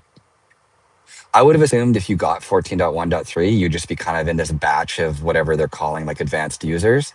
And I could see them adding more, which is what they did last night. But it's strange that they're like putting people on different islands. Like Joseph, how you're saying you're on 14.1.3 and other people. Jesper, for whatever reason, is just in purgatory of version 13 forever.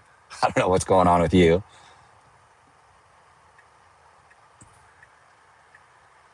Is it related to region? I don't think so. It doesn't feel like it is. Someone could chime in, maybe, and maybe there is like some stats on it that prove otherwise, but okay, so I'm almost certainly gonna have to switch the profile, but this is Mad Max on the highway. So the speed limit here is 90. It's 100. It's 100. So we're going 110, which is fine. The thing I'll say, and I've said this a bunch before, I really, really appreciate that although Mad Max drives fast, this follow distance is better than version 13's follow distance. Like we are so much more respectful about like keeping a safe follow distance, which was always a huge gripe of mine in version 13. Right now we're a little bit close, but version 13 would basically tailgate at 100 kilometers an hour, which I find insane because inertia just doesn't allow you to stop on a dime. And if you're going 100 and that car slams on its brakes, we would need to. Oh god. Okay. There's a there's a cop. There's a cop. There, I don't think we would have got pulled over because we weren't going that fast. But I scrolled it back. So there's a cop here.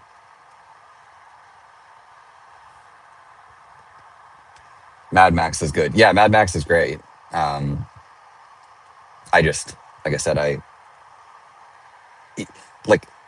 can't use Mad Max because right there, if we were unrestricted by this car, we would have gotten a ticket.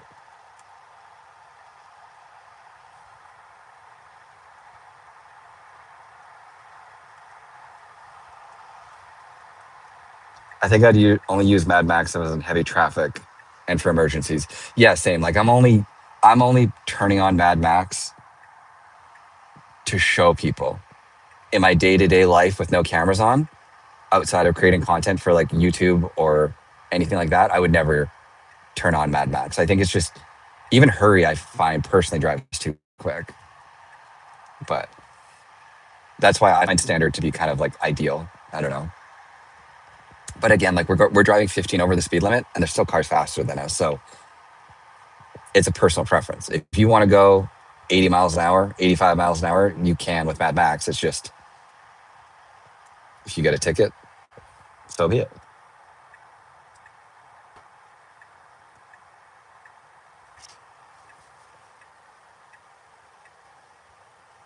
Okay, we're going to. Oh, interesting. We're going to this Moxie's. I wouldn't take this route, but that's fine.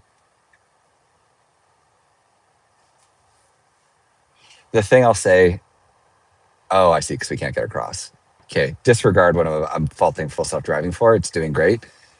But the thing I will say, like at this point, the biggest like feature improvement or like quality of life improvement that FSD could get is better map data, because so many of its like little mistakes are due to bad mapping. This, what it's doing right now, is totally fine. I was wrong, but a lot of times the mistakes that it will make, you'll find fall back on like bad mapping. And there are times that like, despite a mapping issue, you'll see full self-driving like in the moment make a different decision, be like, hey, like what I'm being told isn't right, I'm actually going to make my own decision. But it's still like, if you're the world's like smartest driver and you have an old outdated map and that's what you're relying on to like navigate the world, that's really going to hinder your ability to navigate the world. So yeah, you can fix the mistakes that like this old shitty map is telling you, but you should never have that mistake in your head. Does that make sense?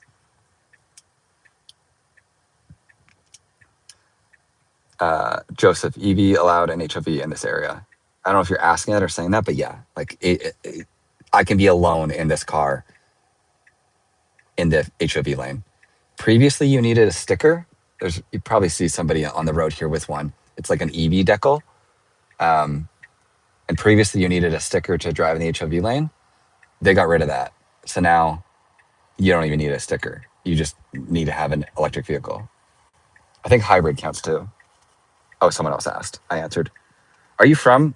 You don't have to answer this. Are you from BC, Joseph?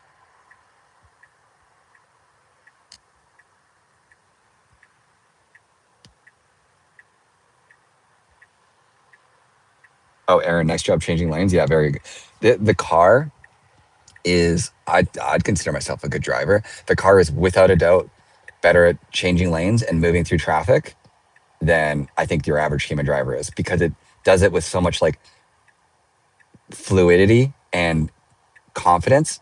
Because when you're changing lanes as a human, you're like turning on your signal and you look behind you. And as you're making that decision, if somebody in front of you slows down, you're maybe not reacting in time. The car is like making a decision to change lanes based on 360 degrees of vision, all in real time, which is, you can't compete with that as a human. And it's very clear that the car is better than the average person at changing lanes. I'm from Massachusetts. Oh, cool. I don't think I've ever been to Massachusetts. Maybe one day.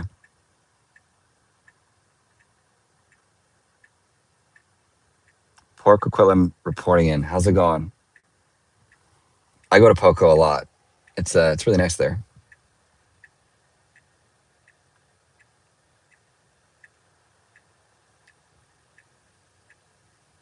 Oh, what do I say? Did I say decal or decal? I don't think HOV decal.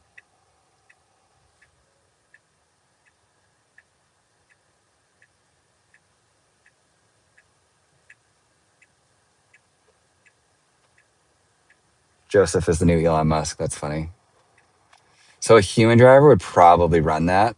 I appreciate that we don't. Like, I do think the yellow light behavior isn't perfect in version 14. There are times that I think we should go. In version 13, the car would run stale lights to a fault. Like, it would go through what is about to turn into a red light, stale yellow as we got into the intersection. Cool wrap job.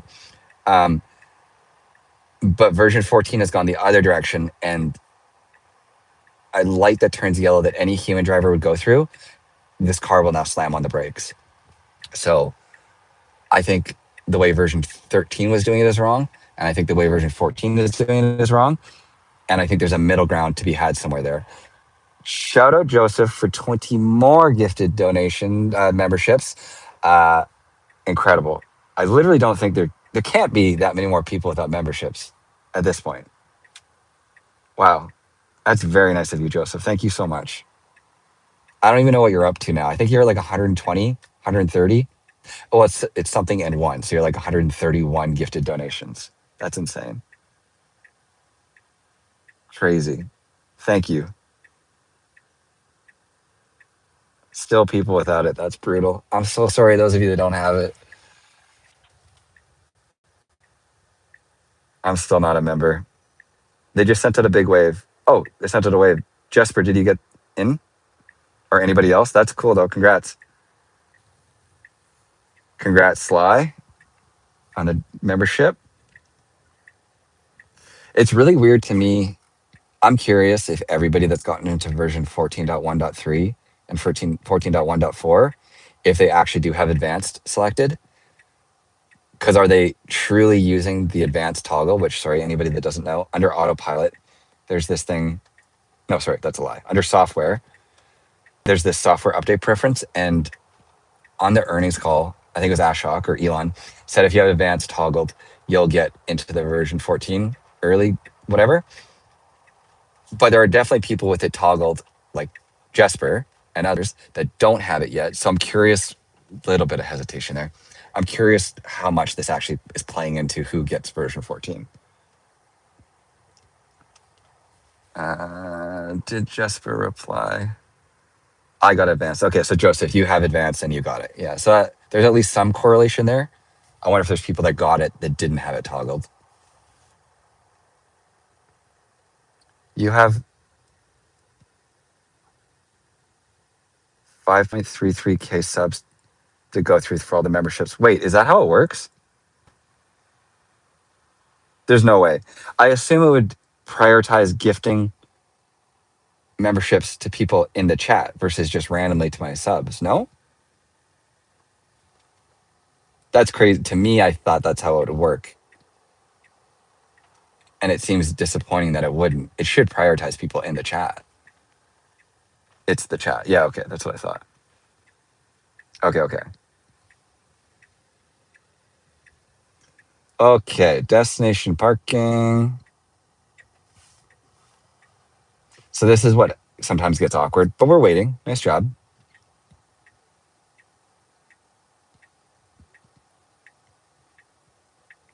Nice job.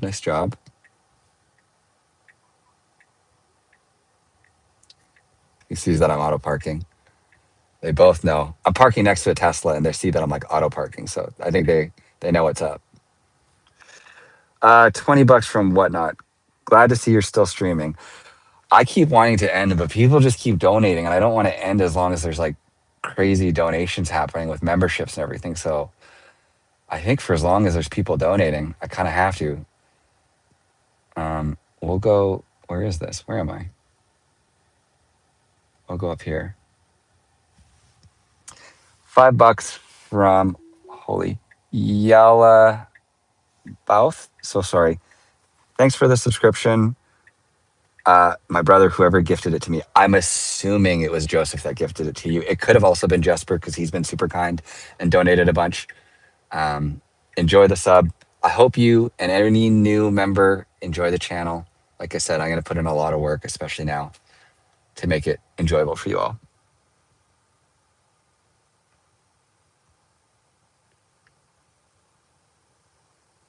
Keep going as long as the stream is booming. Yeah. Your wife is going to get mad. I'm honestly half expecting her to join the chat at some point because last time she joined the chat and she asked me when I was coming back. I missed her talking though, so I didn't see her because the Blue Jays game was starting and she's like, "Are you coming to watch?"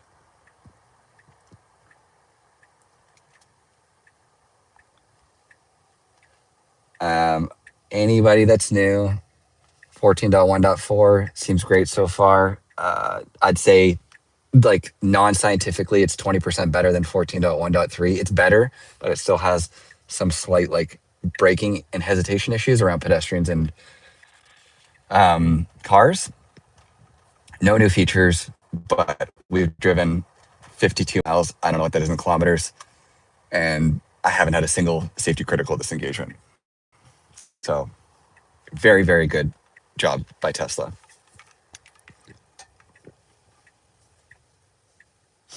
Hi, Jay. Oh, I just joined because we need to be home by 3 so we can head downtown. Oh, shit.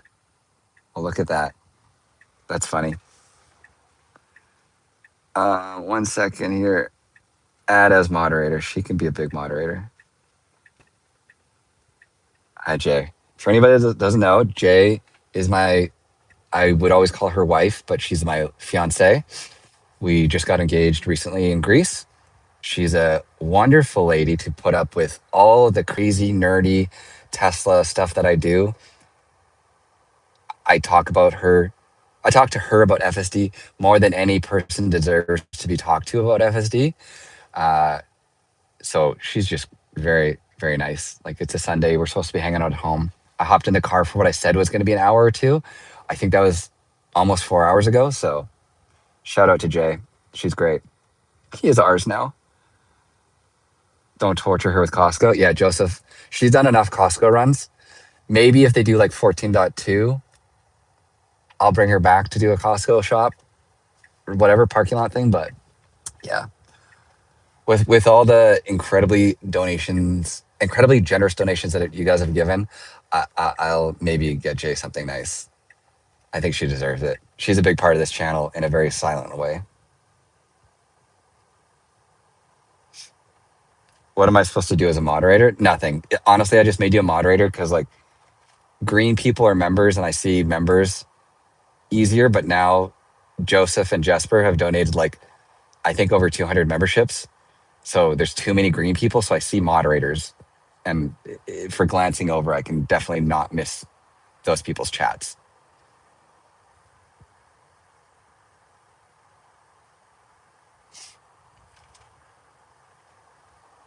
But everybody today has been wonderful. Thank you all for the support.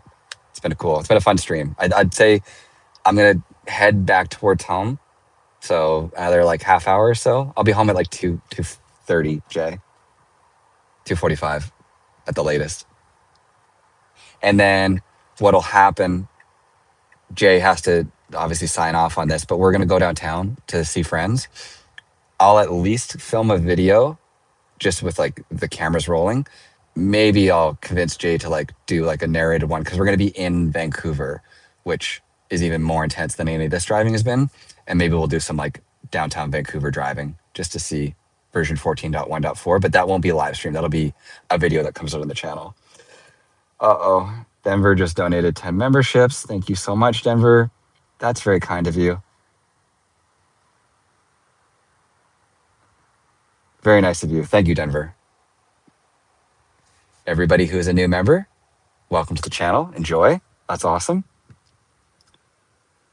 You should have Jay oh God. Joseph just donated 10 more memberships as well. Joseph's up to like, I don't know. I literally don't know what your total is. Probably close to 200, which is crazy. Thank you so much, Joseph. Devin, or Canada FSD, have you tried Uber with FSD? No, I was gonna do that actually because the way I end up with like a lot of free time randomly on certain days if the weather's bad, just for what I do for work. I wanted to, but maybe I misunderstood it. I went through like the whole process of signing up to be an Uber driver, and I think you need like a class 5 or class 7 license, and it immediately became more of a nuisance than I was like willing to like go through. Like I think I have to go do a test or something, right? I could be wrong.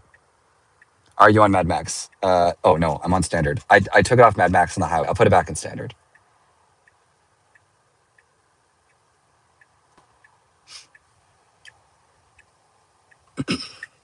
I'm surprised though in standard that we were like hesitating to let this Civic in. We eventually let them in, but they had to go for quite a while before we slowed it down.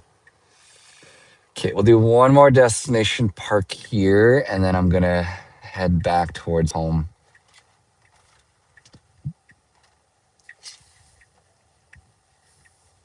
Okay, so we are going, where's this donut place?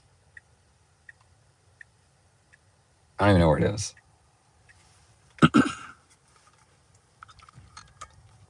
We should just park in here. Sorry, clear my throat. Hopefully not there.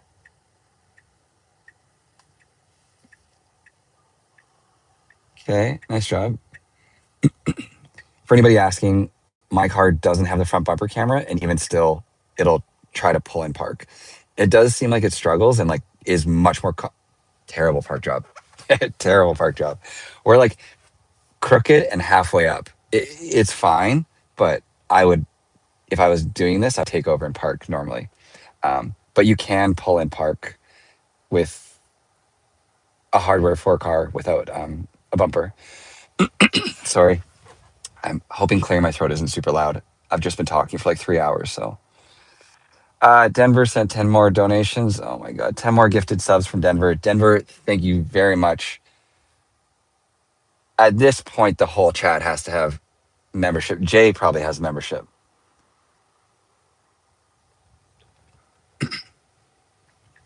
Okay.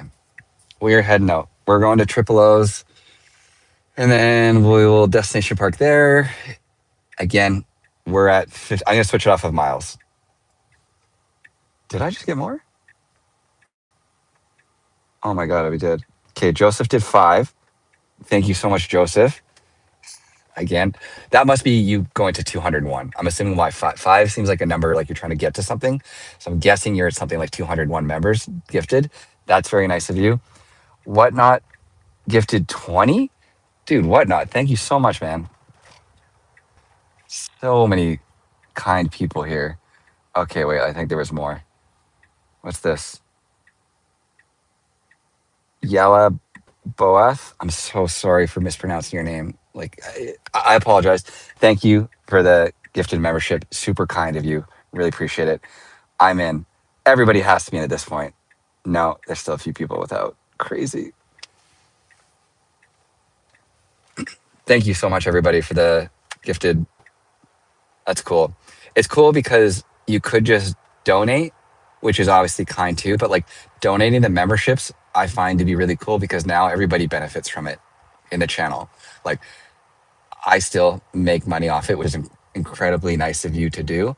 But now everybody in the channel gets to be a member, which I think will just like add to the like little community that I'm trying to make where people can talk and discuss FSD and I can share my thoughts in a more like private way. It's cool.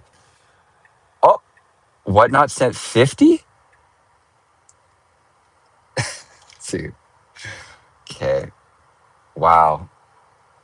That's wild. Whatnot. Thank you so much. I'm hoping these trees aren't ruining what I'm saying right now, but that's incredibly kind. Whatnot. Wow. Crazy, crazy, crazy, crazy. I couldn't have imagined this stream doing what it did. Again, for anybody that didn't hear me say it, my literal goal this stream was to get 10 subs, like 10 members. And I don't know what we're at, but it's more than 10. Okay, Joseph sent 50. Okay. There's no way at this point that's not everybody in the channel. Okay, once this is done, let me see if there's still people without it. That has to be everybody. And then some. Crazy. Joseph, you're wild. I hope, okay, everybody that's donated, feel free to message me, like I said, on Instagram, X. Uh-oh, my AirPods are going to die. Feel free to message me because I would love to thank you personally for what you're doing. Can you still hear me? I took the one AirPod out to charge the other one. Is it still good for audio? Did message you on X before. Andrew, I'll get back to you. I'm sorry. Anybody that I miss, it's not out of you are clear. Okay. Okay. Sorry, Andrew. I would love to. How do I spell your name? Jay, can you type it in the chat? Like maybe link my Instagram or X. So it's Devin, Devin Olsen is like my full name. So Devin Olsen.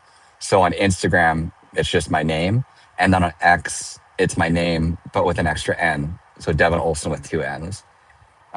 Hopefully you can find it. Oh, there you go. And then my X is the same thing, but with 2 N's. And the only reason I'm saying message me on those platforms is because for the life of me, I can't find a way on YouTube to like direct message or talk to people, which is really hard when people are super friendly and incredibly kind. So yeah, anybody in the chat is welcome to like follow me, message me. I just obviously specifically want to like thank a few people personally. Whatnot, Joseph, Denver, Jesper, A bunch of you have been crazy to have donated as much as you have. It's strange that YouTube does not have a DM feature. Yeah, I don't know why it doesn't.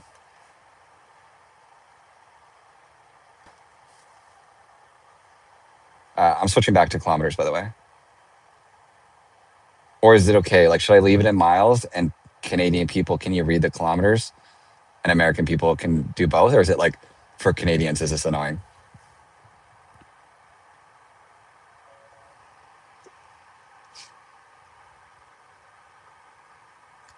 You can stream to X as well. Yeah. So, Joseph, on Tuesday or whatever, sometime this week, I just say Tuesday because I'm going to have a different laptop.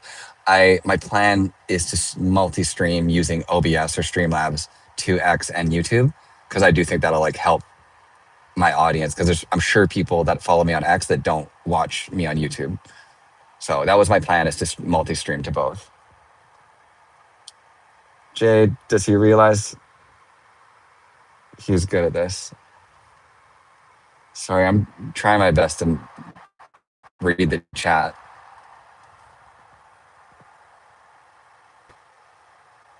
Thanks for the gifted. Okay, I feel like most people in this chat now are members. There's a few of you that aren't. Sorry that it's worked out that way for you. For all the new members, welcome. Hope you enjoy. If you like it, renew the membership because I don't think it works like that. I assume you're gifted the month and then it'll go away. But if you enjoy it and like the channel, it means a lot to me to like see the members because it just kind of is like a cool way to support what I do. I just spent 3 or 4 hours driving around in circles. I love doing it, but it's cool to see that other people enjoy it as well. Dude, whatnot. OBS is also open source, so it helps keep Clippy happy. Okay, I'll use OBS for sure. Whatnot. Insane. Another 50. Wow. Thank you so much.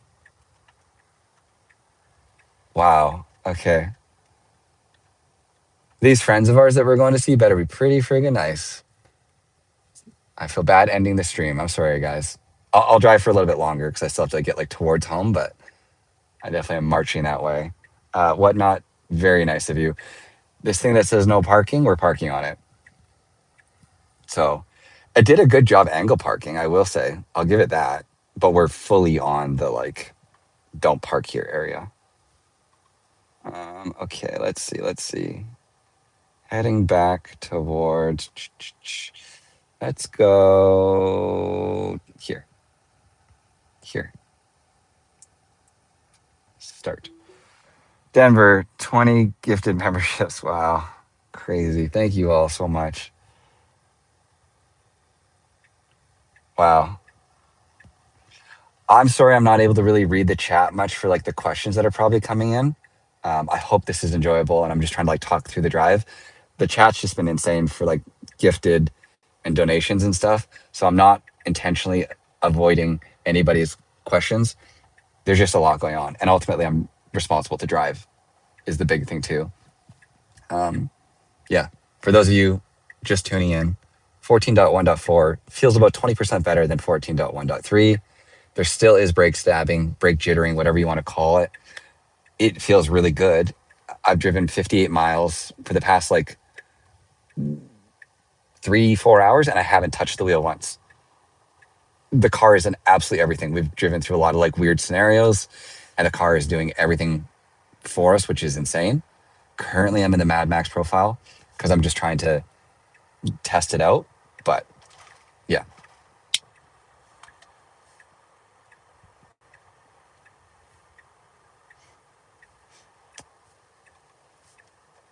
Okay, we should go left. Nice job. So this is an area specifically because we're heading back towards where I live. This road I could never have streamed on because this road you get like one bar of.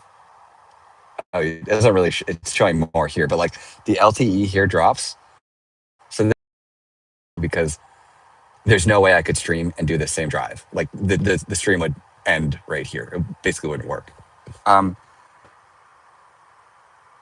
Epic, holy, Epic Electric? Epic Electric?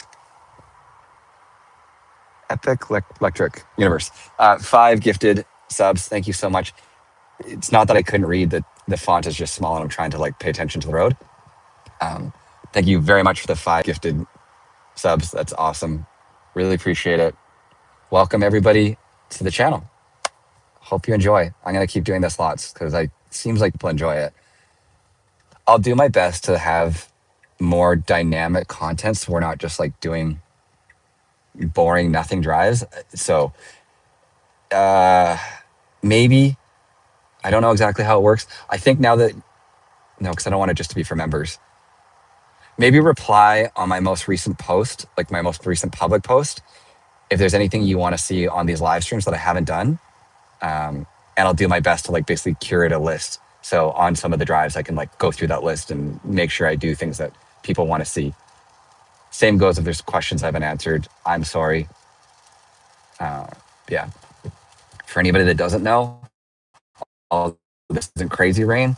We have had some like really intense rain since getting version 14, and the car handles it totally fine. Like it is amazing how well it works in adverse conditions. We need automated toll recognition. Yeah, we don't have those here. Like toll booths, we don't have those in Canada. Well, not in BC. We don't have any of those.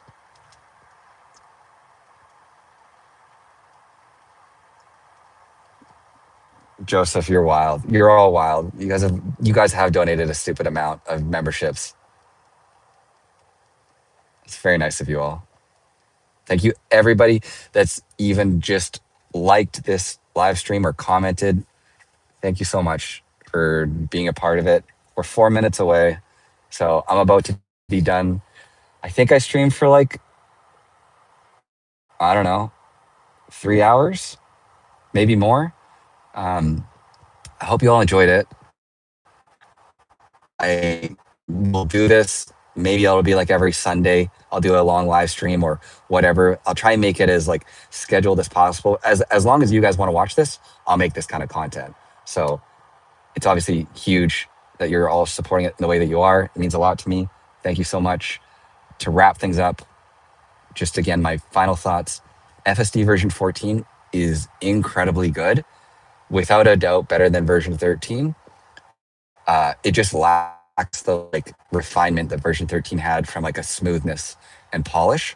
So if you're coming off of version 13 and expecting perfection with version 14, I think maybe a little bit disappointed, because as good as version 14 is, it makes mistakes that you're not going to expect with like the brake jittering that feel different than anything version 13 ever did. That's not to say it's unsafe. It just feels different. Your like confidence in the software. So if you're okay with that, absolutely upgrade. If you've never used FSD much, or you have like a parent that wants to upgrade, I would keep them on version 13 just for the next little while. Someone just donated $200. It's Whatnot. Holy jeez. Thank you for your stream. And add this to your Mad Max fine fund. Okay, thank you so much. Wow. Whatnot, shout out. What a generous human being. That's insane. I don't plan to get a ticket, but it's good to know that if I get one while demonstrating Mad Max, which we were just using, that, Whatnot's got us covered, as does everybody else's donations. That's wild. Crazy. Thank you so much. Okay, we could go right now. Both these cars are turning. Same thing. FSD doesn't react to turn signals, so we're going to wait. We could go... Not yet. Not yet. We could go after this truck, but I think we're going to wait for this other one. Yeah. Wow. Thank you so much, Whatnot. Did you say you're from... I'll ask you privately. Never mind. Ignore the question I'm about to ask. This guy's fast. Also on Mad Max.